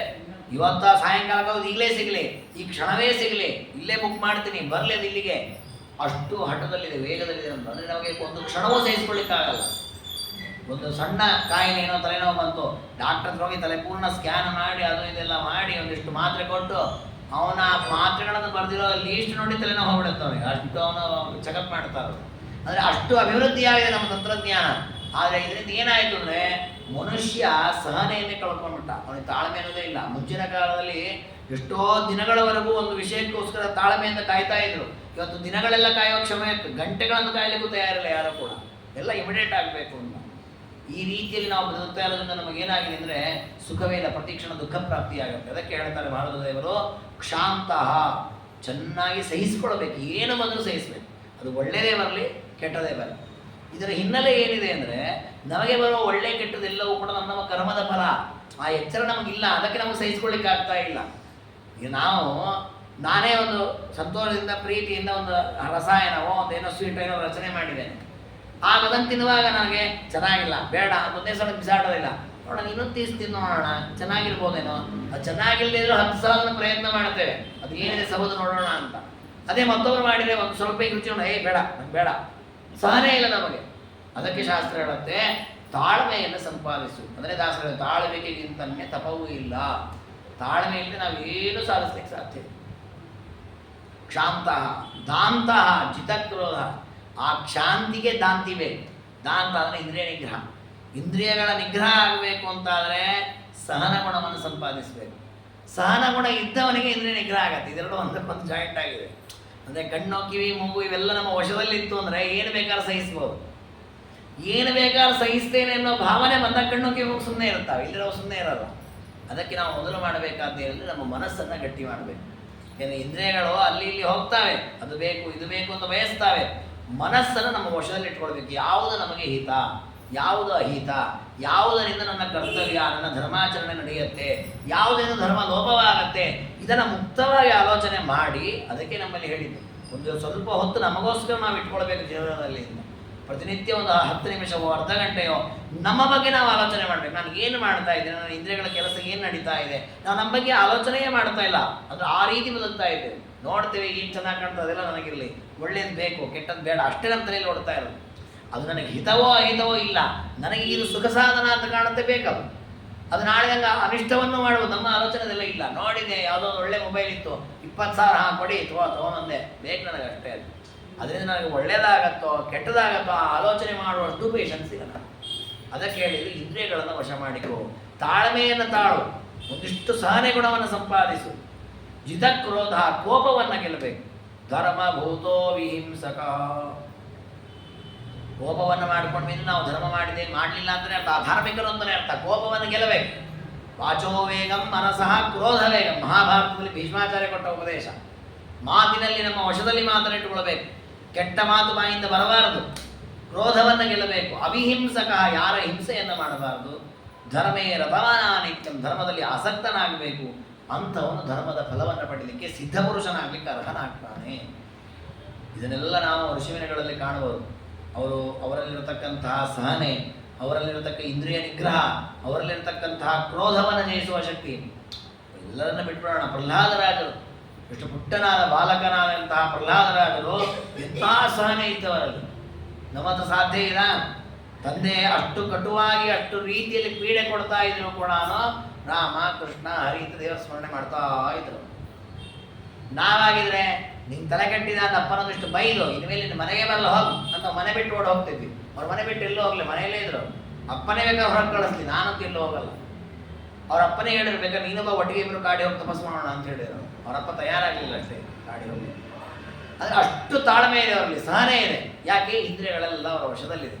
ಕಣ್ಣು ಅಲ್ಲೆಲ್ಲೋ ಹೋಗುತ್ತೆ, ಕಿವಿಯಲ್ಲಿ ಎಲ್ಲೋ ಹೋಗಲ್ಲ, ಎಲ್ಲ ಅವ್ರಿಗೆ ಎಲ್ಲಿ ಬೇಕೋ ಅಲ್ಲಿ ಕರ್ಕೊಂಡು ಹೋಗುತ್ತೆ. ನಮ್ದು ಹಾಗಲ್ಲ, ಅವು ಎಲ್ಲಿ ಹೋಗತ್ತಲ್ಲ ನಾವು ಹಿಂದೆಯಿಂದ ಹಿಂಬಾಲಿಸ್ಕೊಂಡು ಹೋಗ್ತೀವಿ. ಹಾಗೆ ಜಿತಕ್ರೋಧ, ಕೋಪ ಇಲ್ಲ. ಎಂತೆಂತಹ ಸನ್ನಿವೇಶಗಳಿದ್ರು ಆದರೂ ಪ್ರಹ್ಲಾದರಾಜರಲ್ಲಿ ಕೋಪವೇ ಇಲ್ಲ. ನಾವು ಅದನ್ನು ಅವರ ಚರಿತ್ರೆಯಲ್ಲಿ ಕಾಣ್ತೇವೆ. ಅವರ ಮೊಮ್ಮಗ ಬಲಿಚಕ್ರವರ್ತಿ ಯಜ್ಞವನ್ನು ಮಾಡಿದಾಗ ಪರಮಾತ್ಮ ಬಂದು 3 ಪಾದದ ದಾನವನ್ನು ಕೇಳಿ ಅವನನ್ನು ಮೆಟ್ತಾನೆ ಕೆಳಗೆ. ನಾವಾಗಿದೆ, ಕೃಷ್ಣ ದೇವರೇ ನನ್ನ ಮೊಮ್ಮಗನ ಮೆಟ್ಬಿಟ್ಟಿಯಲ್ಲಪ್ಪ ದೇವರೇ, ಎಂಥ ಅಪರಾಧ ಮಾಡಿದೆ ನೀನು, ತಪ್ಪು ಮಾಡಿ ದೇವರನ್ನಷ್ಟು ಬೇಕೋದಿದ್ವಿ. ನಾನು ಎಷ್ಟು ದಿವಸದಿಂದ ನೀನು ಜಪ ತಪ ಮಾಡ್ತಾ ಬಂದಿದ್ದೇನೆ, ನನ್ನ ಮೊಮ್ಮಗನನ್ನೇ ತುಳಿದು ಬಿಟ್ಟಿಯಲ್ಲ ನೀನು. ಹಾಗೆ ಈಗ ಒಂದಿಷ್ಟು ಬೈತಿದ್ವಿ ನಾವಾಗಿದ್ರೆ. ಪ್ರಹ್ಲಾದರಾಜರಂತಾರೆ, ದೇವರೇ ಬಹಳ ಒಳ್ಳೆ ಕೆಲಸ ಮಾಡಿದೆ ನೀನು ಅಂತ ಹೇಳ್ತಾರೆ. ಭೂಯಾನ್ ಮಹಾನ್ ಅನುಗ್ರಹ, ದೊಡ್ಡ ಅನುಗ್ರಹವನ್ನೇ ಮಾಡಿದೆ ನನ್ನ ಮೊಮ್ಮಗನ ಮೇಲೆ. ಅವನಿಗೆ ಬಂದ ಅಹಂಕಾರವನ್ನು ಇಳಿಸಿದಿ, ಅವನನ್ನು ಉದ್ಧಾರ ಮಾಡಿದಿ ಅಂತ ಪ್ರಾರ್ಥನೆ. ಯಾಕೆ ಈ ರೀತಿಯ ಸರಿಯಾದ ಭಾವನೆ ಬಂತು ಅಂದರೆ, ಒಳಗೆ ಕಾಮಕ್ರೋಧಗಳಿಲ್ಲ. ಜಿತಕ್ರೋಧ, ಅವಿಹಿಂಸಕ, ಯಾರ ಹಿಂಸೆಯನ್ನು ಮಾಡಲ್ಲ. ಧರ್ಮೇ ರತಮಾನಿತ್ಯಂ, ಧರ್ಮದಲ್ಲಿ ಯಾವಾಗಲೂ ಆಸಕ್ತರಾಗಿದೆ. ಇದನ್ನೇ ಶಾಸ್ತ್ರಗಳು. ನಾವು ಧರ್ಮವನ್ನು ಎಂದೂ ಬಿಡಬಾರದು. ಹಾಗೆ ಧರ್ಮವನ್ನು ಮಾಡ್ತೇವೆ ಅಂತ ಮತ್ತೊಬ್ಬರನ್ನು ಪೀಡಿಸಬಾರದು. ಅದು ನಮ್ಮಲ್ಲಿ ಎರಡು ಕೆಟ್ಟದು. ಒಂದು, ನಾವು ಧರ್ಮದಲ್ಲಿ ಆಸಕ್ತರಾಗೋದಿಲ್ಲ. ಧರ್ಮದಲ್ಲಿ ಆಸಕ್ತರಾದ್ವಿ ಅಂದರೆ ಮತ್ತೊಬ್ಬರು ಯಾಕಪ್ಪ ಇವನು ಧರ್ಮ ಮಾಡ್ತಾನೆ, ಯಾಕೆ ಇವ್ರು ಪೂಜೆ ಶುರು ಮಾಡಿದ್ದಾರೆ ಅಂತ ಅವ್ರು ನಮ್ಮನ್ನು ಶಾಪ ಹಾಕಬೇಕು. ಅಲ್ಲಿ ತನಕ ಅವ್ರು ಕಿರಿಕಿರಿ ಮಾಡಿಬಿಡೋದು. ಹಾಗೆ ಮಾಡಬಾರದು. ಅದಕ್ಕೆ ಹೇಳ್ತಾರೆ ಅವಿಹಿಂಸಕ ಧರ್ಮೇ ರತಮನಾನಿತ್ಯಂ. ಅಂಥವನು ಧರ್ಮದ ಸಾಧನೆಯನ್ನು ಮಾಡಿ ಸಿದ್ಧಿಯನ್ನು ಪಡಿತಾನೆ. ವ್ಯಪೇತ ತಂದ್ರಿ ಧರ್ಮಾತ್ಮ ಶಕ್ತ್ಯಾ ಸತ್ಪಥಮಾಶ್ರಿತ ಚಾರಿತ್ರ ಪರಮೋ ಬುದ್ಧೋ ಬ್ರಹ್ಮಭೂಯಾಯ ಕಲ್ಪತೆ.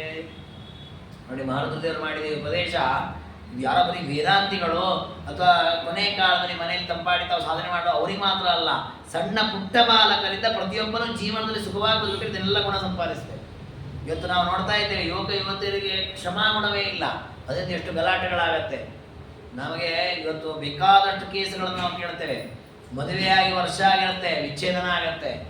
ಏನಿಲ್ಲ, ಏನು ದೊಡ್ಡ ಸಮಸ್ಯೆಯೋ, ಏನು ದೊಡ್ಡ ಅನರ್ಥೋ, ಹುಡುಗನಲ್ಲಿ ರೋಗ ಇದೋ, ಹುಡುಗಿಯಲ್ಲಿ ರೋಗ, ಏನು ರೋಗ ಇಲ್ಲ, ರುಜಿನ ಇಲ್ಲ, ಏನಿಲ್ಲ. ಯಾವುದೋ ಒಂದೆರಡು ಸಣ್ಣ ಪುಟ್ಟ ವಿಷಯಗಳ ಗಲಾಟೆ. ಅವ್ರು ಬರಬೇಡ ಅಂದ್ರೂ ಇವ್ರು ಬಂದುಬಿಟ್ರು, ಇಂಥದ್ದು ಮಾಡಬೇಡ ಅಂತ ಮಾಡಿಬಿಟ್ರು. ಯಾವುದೋ ಒಂದು ಸಣ್ಣ ವಿಷಯಕ್ಕೆ ಎಷ್ಟು ಕಷ್ಟಪಟ್ಟು ಎರಡು ಬಾಂಧವರು ಸೇರಿ ಲಕ್ಷಾಂತರ ರೂಪಾಯಿ ಖರ್ಚು ಮಾಡಿದ ಮದುವೆನ 5 ನಿಮಿಷ ಮುರ್ಕೊಂಡ್ಬಿಡ್ತಾರೆ. ಇದೆಲ್ಲ ಆಗಲಿಕ್ಕೆ ಕಾರಣ ಏನು ಅಂದರೆ ನಮ್ಮಲ್ಲಿ ಸಹನೆ ಇಲ್ಲ, ತಾಳ್ಮೆ ಇಲ್ಲ. ಏನದರ ಹಿನ್ನೆಲೆ ಏನು, ಯಾಕೆ ಹಾಗಾಗಿದೆ, ಏನೇನು ತಿಳ್ಕೊಳ್ಳುವಷ್ಟು ಪ್ರವೃತ್ತಿ ಇಲ್ಲ, ಇಂದ್ರಿಯಗಳ ನಿಗ್ರಹ ಇಲ್ಲ, ಕೋಪ, ಸಿಕ್ಕಾಪಟ್ಟೆ ಕೋಪ. ಇದನ್ನೇ ರುದ್ರದೇವರು ನೋಡಿ, ರುದ್ರದೇವರಿಗೂ ಅಷ್ಟು ಕೋಪ ಯಾರಿಗಿದೆ? ಅವರು ಉಪದೇಶ ಮಾಡ್ತಾರೆ, ಕೋಪ ಮಾಡ್ಕೊಳ್ಬೇಡಿ. ಯಾಕೆಂದ್ರೆ ರುದ್ರದೇವರು ಅದರ ಅಭಿಮಾನಿ ದೇವತೆ. ಯಾವುದು ನಮಗೆ ಎಷ್ಟು ಒಳ್ಳೆಯದು, ಎಷ್ಟು ನಾವು ಅದನ್ನು ಇಟ್ಕೊಳ್ಬೇಕು, ಯಾವ ಗುಣವನ್ನು ಇಟ್ಕೊಳ್ಳಬಾರದು ಸರಿಯಾಗಿ ತಿಳ್ಕೊಂಡಿದ್ದಾರೆ ರುದ್ರದೇವರು. ದೊಡ್ಡ ಔಷಧಿಯರು ಕೊಡ್ತಕ್ಕಂಥ ವೈದ್ಯ ಅವರು. ಹಾಗಾಗಿ ಈ ಗುಣಗಳು ನಮ್ಮಲ್ಲಿ ಇತ್ತು ಅಂದರೆ ನಾವು ಮದುವೆ ಮಾಡಿರತಕ್ಕಂಥ ನಮ್ಮ ಗಂಡು ಮಗ ಆಗಲಿ ಹೆಣ್ಣು ಮಗಳಾಗಲಿ ಅವಳಿಗೆ ಉಪದೇಶ ಕೊಡಬೇಕು, ನೀನು ಸಮಾಧಾನದಲ್ಲಿರೋ, ಇಂದ್ರಿಯಗಳನ್ನು ವಶ ಮಾಡ್ಕೋ, ಕೋಪ ಮಾಡ್ಕೊಳ್ಬೇಡ, ಧರ್ಮದಲ್ಲಿ ಮನಸ್ಸನ್ನು ಇಡುವಂತ ನಾವು ಅವಳಿಗೆ ಉಪದೇಶ ಕೊಟ್ಟು ಆ ಹುಡುಗನನ್ನು ಹುಡುಗಿಯನ್ನು ಬೆಳೆಸಿದಿದ್ರೆ ಇವತ್ತು ನಾವು ದುಃಖ ಪಡೋ ಪ್ರಸಂಗ ಎಲ್ಲರೂ ವಿಚ್ಛೇದನ ಮಾಡ್ಕೊಡೋದಿಲ್ಲ. ಬಟ್ ನಾವು ಅವ್ರಿಗೆ ಹೇಳಿಕೊಡ್ಲಿಲ್ಲ. ನಾವು ಹೇಳಿಕೊಡ್ತೀವಿ, ಈಗ ಅವ್ರು ಕೇಳ್ತಾ ಇಲ್ಲ, ಈಗ ಕೇಳಲ್ಲ. ಅವರು ಈಗ ಹೇಳ್ಕೊಡ್ಬಾರ್ದು, ಮತ್ತೆ ಈಗ ಹೇಳ್ಕೊಟ್ರೆ ವೇಸ್ಟ್, ಅದು ಮರ ಆಗಿ ಬೆಳೆದ್ಬಿಟ್ಟಿದೆ. ಸಣ್ಣ ವಯಸ್ಸಿನಲ್ಲಿ ಪ್ರಹ್ಲಾದ ಹೇಳಿದ್ದು, ಕೌಮಾರ ಆಚರೇ ಪ್ರಾಜ್ಞ ಧರ್ಮಾನ್ ಭಾಗವತಾನಿಯ. ವಸ್ತು ಇವತ್ತು ಸಣ್ಣ ಮಕ್ಕಳಿಗೆ ಹೇಳೋದು ಸ್ಥಿತಿ ಇಲ್ಲ ಅಂತ ಬರ್ತಾ ಇದೆ ಇವತ್ತಿನ ಜನರೇಷನ್. 4-5 ವರ್ಷದ ಮಕ್ಕಳಿಂದ ಶುರು ಮಾಡ್ತಾರೆ, ಅಪ್ಪನಿಗೆ ಜೋರು ಮಾಡ್ತಾರೆ, ಅಮ್ಮನಿಗೆ ಜೋರು ಮಾಡ್ತಾರೆ, ನಮಗಿಂತ ಹೆಚ್ಚಿನ ಜ್ಞಾನ ಇದೆ ಅಂತ ತೋರಿಸ್ಕೊಡ್ತಾರೆ ಅವರು. ಹಾಗಾಗಿ ಪ್ರಹ್ಲಾದ ಹೇಳಿದ್ರು, ಪುಟ್ಟ ಮಗುವಾಗಿದ್ದಾಗಿಂದ ಧರ್ಮ ಮಾರ್ಗ ಹೇಳ್ಕೊಡಿ, ಪುಟ್ಟ ಮಗುವಾಗಿದ್ದಾಗಿಂದ ಸಮಾಧಾನವನ್ನು ಹೇಳ್ಕೊಡಿ, ಇಲ್ಲಿ ನಿಮ್ಗೆ ಒಳ್ಳೇದಾಗತ್ತೆ. ಸುನೀತಿಯ ಕಥೆ ಕೇಳ್ತೇವೆ ಧ್ರುವರಾಜನ ಚರಿತ್ರೆಯಲ್ಲಿ. ಆ ಸುರುಚಿ ಅನೇಕ ವಿಧವಾದ ನಿಷ್ಠುರವಾದ ಮಾತುಗಳನ್ನಾಡಿರ್ತಾರೆ. ಸುನೀತಿ ಹೇಳಿದ್ದು, ಸುನೀತಿಗೂ ದುಃಖ ಆಗತ್ತೆ. ಅಯ್ಯೋ, ನನ್ನ ಮಗನನ್ನ ಅವ್ರ ಅಪ್ಪನ ತೊಲೆ ಮೇಲೆ ಕೂಡ್ಲಿಕ್ಕೆ ಬಿಡ್ಲಿಲ್ಲಲ್ಲ ಅವಳು ಸವತಿ, ಎಷ್ಟು ಕೆಟ್ಟದಾಗಿ ವರ್ತಿಸಿಲ್ಲಲ್ಲ, ಬಹಳ ಬೇಸರ ಆಗತ್ತೆ. ಆದ್ರೂ ಹೇಳ್ತಾರೆ, ಮಾಮಂಗಲಂ ತಾತ ಪರೇಶು ಮಂಸ್ತ, ಮತ್ತೊಬ್ಬರನ್ನ ಕೆಟ್ಟದಾಗಿ ಬೇಯಿಸಬೇಡ ಅಂತ ಹೇಳ್ತಾಳೆ. ಯಾರನ್ನು ಬೈಕೋಬೇಡ ಮನಸ್ಸಿನಲ್ಲಿ, ದೇವರನ್ನು ಪ್ರಾರ್ಥನೆ ಮಾಡಿ ನಾವು ಬೇಕಾದ ದೇವರು ಕೊಡ್ತಾನೆ. ನೋಡಿ ಎಂಥ ತಾಳ್ಮೆ ಅದು. ನಮಗಿದಾಷ್ಟು ಸಹಿಸ್ಕೊಳ್ಳಿಕ್ಕೆ ನಾವಾಗಿದೆ ಆ ಹುಡುಗನ ಕರ್ಕೊಂಡೋಗಿ ಅವಳ ಎದುರು ನಿಂತು, ಏನ್ರಿ ನಿಮಗೆ ಬುದ್ಧಿ ಇರ್ಲಿಲ್ವಾ, ನೀವಾದ್ರೂ ಹೇಳಕ್ ಬರ್ತಿರ್ಲಿಲ್ವಾ, ನೀವಾದ್ರೂ ಹೇಳಿ ಕೊಡಿಸ್ಕೊಳ್ಳೋ, ಕಿತ್ತಾಡಿ ಬಿಡ್ತಿದ್ವಿ. ಅವಳೇನು ಕಿತ್ತಾಡ್ಲಿಲ್ಲ, ಮಗನಿಗೂ ಹಿತವನ್ನೇ ಹೇಳಿದ್ದು, ದೇವರನ್ನ ಪ್ರಾರ್ಥನೆ ಮಾಡು ಅಂತ ಹೇಳಿದ್ದು. ವಸುತಾ ಭಾಗವತ ಹೇಳುತ್ತೆ, ಧ್ರುವರಾಜರಿಗೆ ಆ ತಾಯಿಯ ಮಾತು, ಚಿಕ್ಕಮ್ಮನ ಮಾತು ಕೇಳಿದಾಗ ಕರ್ಣ ಶಷ್ಕುಲಿ ಅಂತ ಹೇಳೋದ್ರಲ್ಲಿ, ಅದರ ಕಿವಿಗೆ ಚುಚ್ಚಿದಂಗೆ, ಶೂಲದಿಂದ ಚುಚ್ಚಿದಂಗೆ ಆಯ್ತಂತೆ. ಧ್ರುವರಾಜರಿಗೆ ಇಡೀ ಮೈ ಬಿಸಿಯಾಗಿದೆ, ಆಕ್ರೋಶ ಬಂದಿದೆ, ಸಿಟ್ಟು ಬಂದಿದೆ. ಅಷ್ಟು ಪುಟ್ಟ ಬಾಲಕನಿಗೆ ಅದೆಲ್ಲ ಒಳಗೆ ಉದ್ವೇಗ ಆಯಿತು. ಸುನೀತಿಯ ಮಾತುಗಳಿಂದ ಮತ್ತೆಲ್ಲ ಶಾಂತ ಆಯಿತು. ಅವ್ರ ತಾಯಿ ಚಿಕ್ಕಮ್ಮನ ಹತ್ರ ಮಾತಾಡಲಿಲ್ಲ, ಕಾಡಿಗೆ ಹೋಗಿ ವಾಸುದೇವನ ಜಪ ಮಾಡಿ ದೇವರನ್ನು ಸಾಕ್ಷಾತ್ಕಾರ ಮಾಡ್ಕೊಂಡು. ಯಾಕೆ ಸಾಧ್ಯ ಆಯ್ತಿದ್ದು? ಯಾಕೆ ಸಾಧ್ಯ ಆಯಿತು? ಅವ್ರ ತಾಯಿ ಹೇಳಿದ್ರೆ, ನೀನು ಶಾಂತಿ ಗುಣವನ್ನು ಸಂಪಾದಿಸು, ಸಹನೆಯನ್ನು ತಾಳಕೋ, ಇಂದ್ರಿಯಗಳನ್ನು ವಶ ಮಾಡಕೋ, ಧರ್ಮದಲ್ಲಿ ಮನಸ್ಸನ್ನಿಡು. ಆ ಉಪದೇಶ ಎಷ್ಟು ದೊಡ್ಡ ಪ್ರಭಾವ ಬೀರಿತು ಅಂದರೆ, 36,000 ವರ್ಷ ಅದೇ ಸಿಂಹಾಸನದಲ್ಲಿ ರಾಜ್ಯಭಾರ ಮಾಡಿದರು. ಅದೇ ಚಿಕ್ಕಮ್ಮ ನಿತ್ಯ ಮಗನೇ ಮಗನೇ ಅಂತ ಪ್ರೀತಿಯನ್ನು ಮಾತಾಡಿಸುವಂತಾಯಿತು. ಹಾಗೆ ಇದೆಲ್ಲ ಸಂಪಾದಿಸಿದ ಮೊದಲ ಗುಣ ಅವರು ಸಹನೆ, ಶಾಂತಿ. ಹಾಗೆ ನಾವು ಮಕ್ಕಳ ಸಣ್ಣ ವಯಸ್ಸಲ್ಲಿದ್ದಾಗಿಂದಲೂ ಕೂಡ ಮತ್ತೊಬ್ಬರ ಜೊತೆ ಕಿತ್ತಾಡಬೇಡ, ಸಮಾಧಾನದಲ್ಲಿರು, ಯಾರು ಏನಾದರೂ ಸಹಿಸಿಕೋ, ಪೂರ್ವಾಪರ ವಿಚಾರವನ್ನು ಮಾಡು, ದುಡುಕಿ ಯಾವ ನಿರ್ಣಯವನ್ನು ತಗೊಳ್ಬೇಡ. ಇಂತಹ ಹಿತವಾದ ಉಪದೇಶಗಳನ್ನು ಕೊಡಬೇಕು ನಾವು ಮಕ್ಕಳಿಗೆ. ಅದನ್ನು ಕೊಡಬೇಕು, ಅದೇ ರೀತಿ ನಾವು ಕೂಡ ಬದುಕಬೇಕು, ಹಾಗೆ ಅವರು ಕೂಡ ತಿದ್ಕೊಳ್ಬೇಕು. ಇದನ್ನು ವಿಶೇಷವಾಗಿ ಯುವಕ ಯುವತಿಯರನ್ನು ಅರ್ಥ ಮಾಡ್ಕೊಳ್ಬೇಕು. ಯಾಕೆಂದರೆ ನಮಗೆ ಉದ್ವೇಗ ಅನ್ನೋದು ಬೇಗ ಬರುತ್ತೆ ಮನುಷ್ಯನಿಗೆ, ಅದು ನಮ್ಮನ್ನು ಹಾಳು ಮಾಡುತ್ತೆ. ಹಾಳಾದ ಮೇಲೆ ನಾವು ಚಿಂತೆ ಮಾಡಿ ವ್ಯಥೆ ಮಾಡಿದರೆ ಏನೂ ಸಿಗಲ್ಲ ವಾಪಸ್, ಯಾಕೆ ಹೋಗಿ ಬಿಡುತ್ತೆ. ಅದು ಹಾಳಾಗುವ ಮೊದಲು ಆ ಎಚ್ಚರ ಬೇಕು. ಅದಕ್ಕೆ ಮಹಾಭಾರತದೇವರು ಹೇಳ್ತಾರೆ, ಈ ಗುಣಗಳನ್ನು ಸಂಪಾದಿಸಿ ಜೀವನದಲ್ಲಿ ಸುಖವಾಗಿ ಇರ್ತೀವಿ. ವ್ಯಪೇತ ತಂದ್ರ, ಆಲಸ್ಯ ಇರಬಾರ್ದು, ಆಲಸ್ಯವನ್ನು ಬಿಡಬೇಕು. ಅದೊಂದು ಕೆಟ್ಟ ದೋಷ. ಆಲಸ್ಯ ಮಾಡೋದು, ಏನೇ ಕೆಲಸ ಹೇಳಿದ್ರೆ ಆಯ್ತು ಮಾಡೋಣ, ಇನ್ನೂ ಟೈಮ್ ಇದೆಲ್ಲ, 5:30 ಆಗಲಿ, 6 ಗಂಟೆ ಆಗಲಿ, ಹೇಳೋಣ, ಆರಾಮಾಗಿ ಹೇಳೋಣ. ಈಗ ಅನ್ಕೊಂಡು 8:30ಗೆ ಎದ್ಬಿಡ್ತಾನೆ, 9ಕ್ಕೆ ಆಫೀಸ್ಗೆ ಹೋಗ್ಬೇಕು, ಒಂದು ಸ್ನಾನ ಮಾಡ್ತಾನೆ, ಬಟ್ಟೆ ಹಾಕೊಳ್ತಾರೆ, ಹೋಗಿ. ವ್ಯಪೇತ ತಂದ್ರ, ಆಲಸ್ಯವನ್ನು ಮಾಡಲೇಬಾರ್ದು. ನಿದ್ರೆ ಒಂದೇ ಅಂತಲ್ಲ, ಯಾವುದೇ ವಿಷಯದಲ್ಲಿ. ನಾವೀಗ ಲೌಕಿಕ ವಿಷಯದಲ್ಲಿ ತೊಗೊಂಡ್ರು, ಹೋಮ್ವರ್ಕ್ ಮಾಡಬೇಕು ಅಂತ ಮಕ್ಕಳಿಗೆ ಕಳಿಸಿರ್ತಾರೆ ಶಾಲೆಯಿಂದ. ಇವನು ಆರಾಮಾಗಿ ನಾಳೆ ಬೆಳಿಗ್ಗೆ ಎದ್ದು ಮಾಡ್ತಾನೆ, ಸ್ಕೂಲ್ಗೆ ಹೋಗೋ 10 ನಿಮಿಷ ಮುಂಚೆ ಮಾಡ್ತೀನಿ, ಮಾಡ್ಲಿಕ್ಕೆ ಆಗತ್ತಾ? ಇಲ್ಲ, ಸಾಯಂಕಾಲ ಇಮಿಡಿಯೇಟ್ ಕೂತ್ಕೊಂಡು ಪಟಪಟ ಮುಗಿಸ್ಕೋಬೇಕು ಹೋಮ್ವರ್ಕ್. ಹಾಗೆ ಸಂಧ್ಯಾವಂದನೆ ಕಲಿಯೋದಿರ್ಬೋದು, ವಾಯುಸ್ತುತಿ ಪಾರಾಯಣ ಇರ್ಬೋದು, ಆಲಸ್ಯ ಇಲ್ಲ. ನನಗೆ ಯಾವಾಗ ಅವಕಾಶ ಸಿಗುತ್ತೆ ಆಗ ಸಾಧನೆಯನ್ನು ಮಾಡ್ತೀನಿ, ಒಂದು ಕ್ಷಣವೂ ಬಿಡದೆ. ನೋಡಿ, ಅದಕ್ಕೆ ಎಷ್ಟು ಚೆನ್ನಾಗಿ ಹೇಳ್ತಾರೆ ಮಹಾರುದ್ರದೇವರು ಅಂದರೆ, ಬಹಳಷ್ಟು ಶ್ರಮ ಪಡೋದು ಬೇಡ ಅಂತಾರವರು. ಶಕ್ತಿಯ ಸತ್ಪಥಮಾಶ್ರಿತ, ನಿನಗೆ ಎಷ್ಟು ಶಕ್ತಿ ಅಷ್ಟೇ ಮಾಡ ಅಂತಾರೆ. ನೋಡಿ, ನಮಗೆ ಇಡೀ ದಿವಸ ಕೂತ್ಕೊಂಡು ಭಾಗವತ ಆಗಿರೋದು ಶ್ರವಣ ಮಾಡ್ಲಿಕ್ಕೆ ಆಗ್ತಾ ಇಲ್ಲ. 2 ನಿಮಿಷ ನಮಗೆ ಅವಕಾಶ ಇದೆ. 24 ಗಂಟೆಲಿ 23 ಗಂಟೆ 56 ನಿಮಿಷ ಬೇರೆ ಕೆಲಸ ನಾವು ಬಿಸಿ ಇದ್ದೀವಿ, ಅಷ್ಟು ಫುಲ್ ಬಿಸಿ ನಾವು. 4 ನಿಮಿಷ ನಮ್ಮ ಟೈಮ್ ಇದೆ ಅಂತ ಅದಕ್ಕೆ ಆ 4 ನಿಮಿಷ ಭಕ್ತಿಯಿಂದ ಕೂತ್ಕೇಳಿ, ಬೇರೆ ಕಡೆ ಮನಸ್ಸು ಇಡಬೇಡ, ಸರಿಯಾಗಿ ಭಾಗವತ ನೀನು ಉದ್ಧಾರ ಆಗಿ. ಬಟ್ ಇದನ್ನು ಮೋಸ ಮಾಡಬಾರ್ದು. ನಾವು 22 ಗಂಟೆ ಬೇಕಾದಾಗ ಅಲ್ಲೇ ಹೊಡೆದು ಹಾಳು ಗಂಟೆ ಹೊಡೆದೆಲ್ಲ ಕಾಲ ಕಳೆಯೋದು, ನಮಗೆ ಸಮಯ ಇಲ್ಲ ಅಂತ ಹೇಳೋದು. ಇದನ್ನು ಶಾಸ್ತ್ರ ತಪ್ಪು ಅಂತ, ಇದು ಮೋಸ ಮಾಡಿದೆ ಅಂತ. ಮೋಸ ಮಾಡಬಾರ್ದು. ಶಕ್ತಿಯ ನಮಗೆ ಇಷ್ಟು ಶಕ್ತಿ ಕೊಟ್ಟಿದ್ದಾರೆ ದೇವರು, ಅಷ್ಟನ್ನು ನಾನು ಮಾಡ್ತೇನೆ. ನನಗೆ ಶಕ್ತಿ ಕೊಟ್ಟಿದ್ದಾರೆ ದೇವರು, ಏಕಾದಶಿ ಉಪವಾಸ ಮಾಡಲಿಕ್ಕೆ ಏಕಾದಶಿ ಉಪವಾಸ ಮಾಡ್ತೇನೆ. ನನಗೆ ಶಕ್ತಿ ಕೊಟ್ಟಿದ್ದಾನೆ 5 ಉಪವಾಸ ಮಾಡಿ ವಿಷ್ಣು ಪಂಚಕ ವ್ರತ ಮಾಡುವ ಸಾಮರ್ಥ್ಯ ಕೊಟ್ಟರೆ ಮಾಡ್ತೇನೆ. ಇಲ್ಲ ನನಗೆ ಶಕ್ತಿ ಕೊಟ್ಟಿಲ್ಲಪ್ಪ, ನಾನು ವಿಷ್ಣು ಪಂಚಕ ಮಾಡ್ಲಿಕ್ಕಾಗಲ್ಲ, ಬರೀ ಏಕಾದಶಿ ಮಾಡು. ಚಾತುರ್ಮಾಸ ವ್ರತ ಮಾಡ್ತೇನೆ, ಮಾಡು. ಮಾಡ್ಲಿಕ್ಕಾಗಲ್ಲ, ನಾನು ಬರೀ ದ್ವಾದಶಿ ದಿವಸ ಮಾತ್ರ ಮಾಡ್ತೇನೆ, ಮಾಡು. ನಿನಗೆ ಎಷ್ಟು ಶಕ್ತಿ ಇದೆ ಅಷ್ಟನ್ನೇ ಮಾಡು. ಶಕ್ತಿ ಮೀರಿ ಮಾಡೋದು ಬೇಡ, ಮಾಡಲಿಕ್ಕೂ ಆಗಲ್ಲ, ನಮ್ಮ ಕೈಯಿಂದ ಮಾಡೋದು ಬೇಡ. ಆದರೆ ಶಕ್ತಿ ಇಲ್ಲ ಅಂತ ಸುಳ್ಳು ಹೇಳಬಾರ್ದು. ನಮಗೆ ಎಷ್ಟು ಶಕ್ತಿ ಇದೆ ಅಷ್ಟನ್ನು ಮಾಡಲೇಬೇಕು. ಅಷ್ಟಕ್ಕೆ ದೇವರು ಪ್ರೀತನಾಗ್ತಾನಂತೆ. ಸತ್ಯ ಸತ್ಪಥವ ಸ್ಥಿತ ಚಾರಿತ್ರ ಪರಮೋ ಬುದ್ಧ ಬ್ರಹ್ಮಭೂಯಾಯ. ಚಾರಿತ್ರ ಪರಮ, ಸದಾಚಾರ, ಒಳ್ಳೆಯ ನಡತೆ ಇರಬೇಕು. ನಮ್ಮ ಜ್ಞಾನದಲ್ಲಿ ಆಗಲಿ, ನಮ್ಮ ಮಾತಿನಲ್ಲಾಗಲಿ, ಮನಸ್ಸಿನಲ್ಲಾಗಲಿ ವ್ಯಭಿಚಾರ ಇರಬಾರ್ದು, ಅಂದರೆ ದೋಷ ಇರಬಾರ್ದು, ಕೆಟ್ಟ ಆಲೋಚನೆಗಳಿರಬಾರ್ದು, ಕೆಟ್ಟ ಪ್ರವೃತ್ತಿಗಳಿರಬಾರ್ದು. ಅದನ್ನು ಚಾರಿತ್ರ್ಯ ಅಂತ ಕರೀತಾರೆ. ಒಳ್ಳೆಯ ನಡತೆ, ಒಳ್ಳೆಯ ಶೀಲ, ಅಂತಹ ಗುಣದಿಂದ ಕೂಡಿದಂತಹ ವ್ಯಕ್ತಿ ಬ್ರಹ್ಮಭೂಯಾಯ ಕಲ್ಪತೆ. ಅವನು ಈ ಲೋಕದಲ್ಲಿ ಋಷಿ ಸದೃಶನಾಗ್ತಾನೆ, ಪರಮಾತ್ಮನ ತತ್ವಜ್ಞಾನವನ್ನು ಪಡೀಲಿಕ್ಕೆ ಅರ್ಹನಾಗ್ತಾನೆ. ಅದನ್ನು ನೀವು ತತ್ವಜ್ಞಾನ ಪಡೀಲಿಕ್ಕೆ ಅರ್ಹರಾಗಬೇಕಾದ್ರೆ ಈ ಗುಣಗಳು ನಮ್ಮಲ್ಲಿರಬೇಕು. ಪರಮಾತ್ಮನಲ್ಲಿ ಭಕ್ತಿ ಶ್ರದ್ಧೆ ಇರಬೇಕು, ಇಂದ್ರಿಯಗಳನ್ನು ವಶ ಮಾಡಿಕೊಳ್ಳಬೇಕು, ಶಕ್ತಿಯ ಸತ್ಪಥ ಮಾಡಿದ ಶಕ್ತಿ ಇದ್ದಷ್ಟಾದರೂ ನಾವು ಸತ್ಕರ್ಮಗಳನ್ನು ಮಾಡಬೇಕು. ಇದು ನೋಡಿ, ನಮ್ಮ ಜೀವನದಲ್ಲಿ ಇದು ಬೇಕಾದಷ್ಟು ಅನುಭವ ಬರುತ್ತೆ. ಕೆಲವೊಮ್ಮೆ ನಮಗೆ ಶಕ್ತಿ ಇದ್ರೂ ಕೂಡ ನಾವೇ ಆ ಶಕ್ತಿಯನ್ನು ಸುಪ್ತವನ್ನಾಗಿ ಮಾಡ್ತೇವೆ. ನಮ್ಮ ಮಕ್ಕಳಿಗೆ ಸಂಗೀತಾದಿಗಳನ್ನು ಅಭ್ಯಾಸ ಮಾಡಿಸ್ತೇವೆ. ಒಳ್ಳೆ ರೀತಿಗೆ ಸಂಗೀತ ಕಲಿತಾರೆ ಆ ಮಕ್ಕಳು, ನಾವು ಖುಷಿ ಪಡ್ತೇವೆ. ಅದಕ್ಕೆ ಸಾವಿರಾರು ರೂಪಾಯಿ ಫೀಸ್ ಕಟ್ಟಿಸಿ ಅದಕ್ಕೆ ತಕ್ಕಾಗಿ ಬೇರೆ ಬೇರೆ ವೇದಿಕೆಗಳು ಕರ್ಕೊಂಡು ಹೋಗ್ತೀವಿ, ಇಷ್ಟೆಲ್ಲ ಮಾಡಿಸ್ತೀವಿ. ಆದರೆ ಆ ಮಗುವಿಗೆ ವಾಯುಸ್ತುತಿಯೋ ಸುಮಧುರ ಪಾಠಕ್ಕೆ ಅಂತ ಕಳಿಸ್ಲಿಕ್ಕೆ ಕೇಳಿದ್ರೆ ನಾವು ಟೈಮ್ ಇಲ್ಲ ಅಂತ ಹೇಳ್ತೇವೆ. ಹೊಸ ನೀವು ವಾಯುಸ್ತುತಿ ಪಾಠಕ್ಕೋ ಸುಮಧುರ ಪಾಠಕ್ಕೆ ಕಳಿಸ್ಲಿಕ್ಕೆ ಆಚಾರ ಹತ್ರ ಫೀಸ್ ಅಂತ ಏನಿರಲ್ಲ.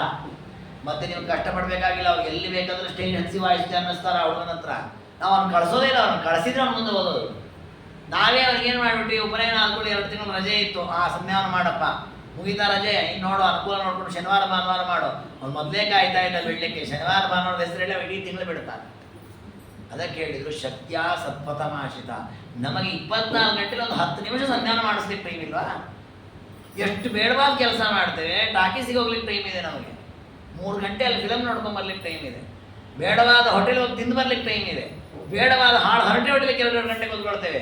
ಒಂದು 10 ನಿಮಿಷ ಪುಸ್ತಕ ನೋಡಿ ಸಂಧ್ಯಾನ ಇದನ್ನು ಮಾಡಪ್ಪ ಇದಾದ್ಮೇಲೆ ನೋಡ, ನಮಗೆ ಬಾಯಿಗೆ ಬರ್ತಾರೆ ಸಮಸ್ಯೆ ಇಲ್ಲ. ಅದು ನಮಗೆ ಸಂಧ್ಯಾವನೆ ಬರಲ್ಲ ಅನ್ನೋ ಅಂತಕ್ಕಿದಾಗ ನೋಡಿ ಮಾಡಿಸ್ಬೇಕಾಗತ್ತೆ ಮಕ್ಕಳಿಗೆ. ಅಷ್ಟಕ್ಕೆ ನಮಗೆ ಸಮಯ ಇಲ್ಲ ಅಂದರೆ ಅದಕ್ಕಿಂತ ನಾಚಿಕೆಗೇಡಿನ ಸ್ಥಿತಿ ಏನಿದೆ? ನನಗೆ ಅನುಭವಕ್ಕೆ ಬಂದದನ್ನು ಈ ವಿಷಯವನ್ನು ಉಲ್ಲೇಖ ಮಾಡಿದೆ. ಈ ರೀತಿ ನಮ್ಮ ಜೀವನದಲ್ಲಿ ಅನೇಕ ವಿಷಯಗಳನ್ನು ನಾವೇ ಬಿಟ್ಕೊಳ್ತಾ ಹೋಗ್ತಾ ಇದ್ದೇವೆ. ನಮ್ಮ ಕರ್ತವ್ಯ ಅದು ನಾವು ಬಿಡ್ತಾ ಇದ್ದೇವೆ. ಅಂದರೆ ನಮಗೇನಂದ್ರೆ ಅದು ಉಡಾಫೆ, ಮಾಡಿದ್ರಾಯ್ತು ಬಿಟ್ರಾಯ್ತು. ಇವತ್ತು ನೋಡಿ ಎಷ್ಟೋ ಜನ, ನಾನು ಬಹಳಷ್ಟು ಕಡೆ ಗಮನಿಸಿದ್ದೇನೆ, ಎಷ್ಟೋ ಜನ ಹೇಳ್ತಾರೆ ಇಲ್ಲ ಆಚಾರ್ಯ ನಮ್ಮಲ್ಲೆಲ್ಲ ವೃದ್ಧರೇ ಜಾಸ್ತಿ ಬರೋದು ಉಪನ್ಯಾಸಕ್ಕೆ, ಯುವಕರು ಬರಲ್ಲ. ಯಾಕೆ ಬರಲ್ಲ ಯುವಕರು? ಅವ್ರ ತಲೆಯಲ್ಲೂ ಹಾಗೆ ಆಗಿದೆ, ನಾವು ಅವ್ರಿಗೆ ಹಾಗೆ ಹೇಳಿರ್ತೇವೆ.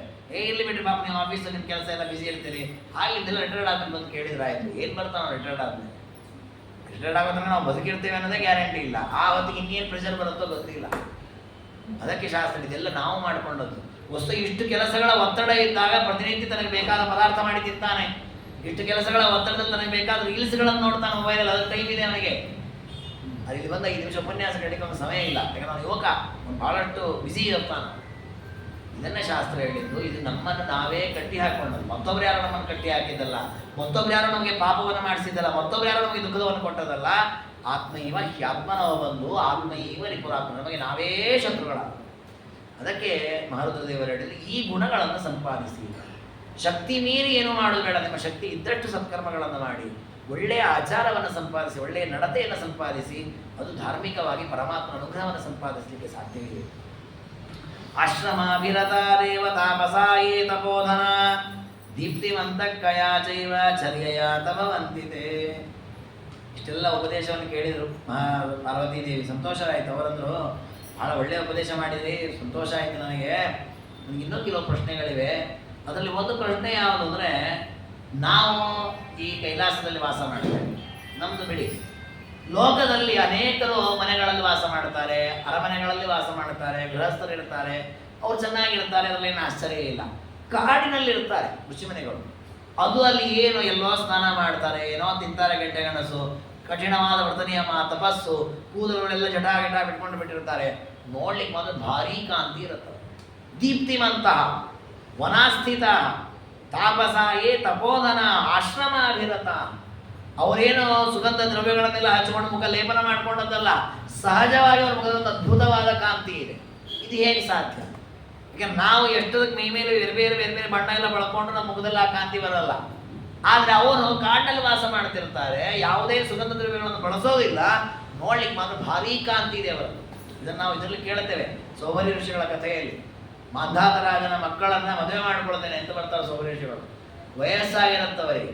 ಅದಕ್ಕೆ ಮಾಂಧಾತ ರಾಜ ಅಂತಾನೆ, ನನ್ನ ಅಂತಃಪುರದಲ್ಲಿ 50 ಹೆಣ್ಮಕ್ಳು ನನ್ನ ಮಕ್ಕಳಿದ್ದಾರೆ, ನೀವು ಒಳಗೆ ಹೋಗಿ ಯಾವ ಹೆಣ್ಮಗಳು ನಿಮ್ಮನ್ನು ಮದುವೆ ಮಾಡ್ಕೊಳ್ತೀವಿ ಅಂತಾರೋ ಅವಳನ್ನು ನಾನು ನೋಡ್ಕೊಂಡು ನೀವು ಮದುವೆ ಮಾಡ್ತೇನೆ ಅಂತ. ಯಾಕಂದ್ರೆ ಅವನಿಗೆ ಗೊತ್ತು ವಯಸ್ಸಾಗವ ಈ ಮುದುಕನ್ನು ಯಾರು ಒಪ್ಕೊಳ್ಬೇಕು, ಯಾರು ಒಪ್ಕೊಳ್ಳಲ್ಲ, ನಾನು ಆಗಲ್ಲ ಅನ್ನೋರು ಶಾಪ ಕೊಡ್ತಾರೆ ನನಗೆ. ಆದ್ರೆ ಅವ್ರಿಗೆ ಮದುವೆ ಮಾಡ್ಕೊಳ್ಬೇಕು ಅಂತ ಹಠ ಹಿಡ್ತಿದ್ದಾರೆ. ಅದಕ್ಕೆ ಏನು ಮಾಡಲಿ, ನೀವೇ ಹೋಗ್ರಿ, ಯಾವ ಹುಡುಗಿ ಒಪ್ಕೊಳ್ತಾರೋ ಅವ್ರು ಕೊಟ್ಟು ಮದುವೆ ಮಾಡ್ತೀನಿ ಅಂತ. ಅದಕ್ಕೆ ಸೋಮರೇಶ್ವರ ಒಳಗೆ ಹೋದ್ರೆ ಅಂತ ಅಂತಃಪುರದೊಳಗೆ ಹೋದ್ರೆ 50 ಹೆಣ್ಮಕ್ಳು ಸೋಮರೇಶ್ವರನ್ನೇ ಮದುವೆ ಮಾಡ್ಕೊಳ್ತೀವಿ ಅಂತ ಹಠ ಹಿಡಿದು ಕಡೆ 50 ಋಷಿಗಳನ್ನು 50 ಹೆಣ್ಮಕ್ಳನ್ನು ಮದುವೆ ಮಾಡಿಕೊಟ್ಟ ರಾಜ. ಯಾಕೆ ಹೀಗೆ ಸಾಧ್ಯ ಆಯಿತು ಅಂದ್ರೆ ಅಷ್ಟು ಕಾಂತಿ ಇದೆ, ಅವರ ದೀಪ್ತಿ ಇದೆ, ಅಂಥ ಒಂದು ಒಳ್ಳೆಯ ತೇಜಸ್ಸಿದೆ ಅವರ ಮುಖದಲ್ಲಿ. ಇದು ಹೇಗೆ ಬರುತ್ತೆ? ರಾಜಾನೋ ರಾಜಪುತ್ರ ಅಷ್ಟ ನಿರ್ಧನಾಯಿ ಮಹಾದನ ಕರ್ಮಣ ಕೀನ ಭಗವಾನ್ ಪ್ರಾಪ್ನುವಂತಿ ಮಹಾಮ. ಇದು ಒಂದು ಪ್ರಶ್ನೆ. ನಮ್ಮಲ್ಲಿ ಒಳ್ಳೆಯ ಕಾಂತಿ ದೀಪ್ತಿ, ಒಳ್ಳೆಯ ರೀತಿಯ ತೇಜಸ್ಸು ಬರಲಿಕ್ಕೆ ಏನು ಮಾಡಬೇಕು ಅಂತ ಒಂದು ಪ್ರಶ್ನೆ. ಮತ್ತೊಂದು ಪ್ರಶ್ನೆ, ರಾಜಾನಃ ರಾಜಪುತ್ರ ಅಷ್ಟ, ಒಳ್ಳೆ ಶ್ರೀಮಂತರಿದ್ದಾನೆ, ದೊಡ್ಡ ರಾಜ್ಯ ಪದವಿಯಲ್ಲಿರ್ತಕ್ಕ ರಾಜರಿದ್ದಾರೆ, ಏನು ಧನಾದಿಗಳಿಲ್ಲದೆ ನಿರ್ಧನ ಬಡವರಿದ್ದಾರೆ. ಇಂಥ ಇಬ್ಬರೂ ಕೂಡ ಉದ್ಧಾರ ಆಗಲಿಕ್ಕೆ ಏನು ಮಾರ್ಗ? ಅಂದರೆ ನಮಗೆ ಶ್ರೀಮಂತಿಕೆ ಇದ್ರೂ ನಾವು ಉದ್ಧಾರ ಆಗಬೇಕು. ಏನು ಶ್ರೀಮಂತಿಕೆ ಅಲ್ವಾ, ತುಂಬ ಬಡತನದಲ್ಲಿದ್ದೇವೆ, ಏನು ನಮ್ಮದು ಧನಾದಿಗಳೇ ಇಲ್ಲ, ಆದರೂ ನಾವು ಉದ್ಧಾರ ಆಗಬೇಕು. ಅದಕ್ಕೆ ಏನು ಕರ್ಮ ಮಾಡಬೇಕು? ಏನ ಕರ್ಮಣ ಭಗವಾನ್ ಪ್ರಾಪ್ನುವಂತಿ ಮಹಾಫಲ. ಮಹತ್ತರವಾದ ಶಾಶ್ವತವಾದ ಮೋಕ್ಷ ಫಲವನ್ನು ಪಡಿಬೇಕಾದ್ರೆ ಶ್ರೀಮಂತರು ಬಡವರು ಎಲ್ಲರೂ ಮಾಡಬಹುದಾದ ಸತ್ಕರ್ಮಗಳು ಯಾವುದು ಅದನ್ನು ನೀವು ತಿಳಿಸಿಕೊಡಬೇಕು. ನಿತ್ಯಂ ಸ್ಥಾನಮುಪಾಗಮ್ಯ ದಿವ್ಯ ಚಂದನ ಭೂಷಿತಾ ಕೇನವಾ ಕರ್ಮಣ ದೇವ ಭವಂತಿ ವನಗೋಚರ. ಇನ್ನು ಕಾಡಿನಲ್ಲಿ ವಾಸ ಮಾಡತಕ್ಕಂತಹ ಋಷಿಮುನಿಗಳು ಅವರು ಯಾವ ಕರ್ಮಗಳನ್ನು ಮಾಡಿ ಉತ್ತಮವಾದ ಫಲವನ್ನು ಪಡಿತಾರೆ? ರಾಜಾದಿಗಳಾಗಿರ್ಬೋದು, ಕಾಡಿನಲ್ಲಿ ವಾಸ ಮಾಡತಕ್ಕ ಋಷಿಮುನಿಗಳಾಗಿರ್ಬೋದು, ಇವೆಲ್ಲರೂ ಕೂಡ ಯಾವ ಸತ್ಕರ್ಮದಿಂದ ಅಂತಹ ಒಂದು ಉತ್ತಮವಾದ ಶಾಶ್ವತವಾದ ಫಲವನ್ನು ಪಡೀತಾರೆ. ಜೊತೆಗೆ ಒಳ್ಳೆಯ ಕಾಂತಿ ಬರಲಿಕ್ಕೆ, ತೇಜಸ್ಸು ಬರಲಿಕ್ಕೆ ನಾವು ಏನು ಸತ್ಕರ್ಮಗಳನ್ನು ಮಾಡಬೇಕು ಅದರ ಬಗ್ಗೆ ನೀವು ಉಪದೇಶ ಮಾಡಬೇಕು ಅಂತ ಕೇಳ್ತಾರೆ. ಅದಕ್ಕೆ ಮಹಾರುದ್ರ ದೇವರು ಉತ್ತರವನ್ನು ನಾಳೆ ಹೇಳ್ತಾರೆ ಅಂತ ಹೇಳಿ ಇವತ್ತಿನ ಈ ಚಿಂತನೆಯನ್ನು ಗುರುಗಳಂತನಿಯಾಗಿ ಯದುಪತಿ ಗೋಪಾಲಕ್ಷ್ಮಣರ ಆಧಾರವಿಂದಗಳಲ್ಲಿ ಸಮರ್ಪಣೆ ಮಾಡೋಣ. ಪ್ರಿಯತಾಂ ಪ್ರೀತಯೇವಾಲ ವಿಷ್ಣುರಮೇ ಪರಮಸ್ತು. ಶ್ರೀಕೃಷ್ಣಾರ್ಪಣಮಸ್ತು.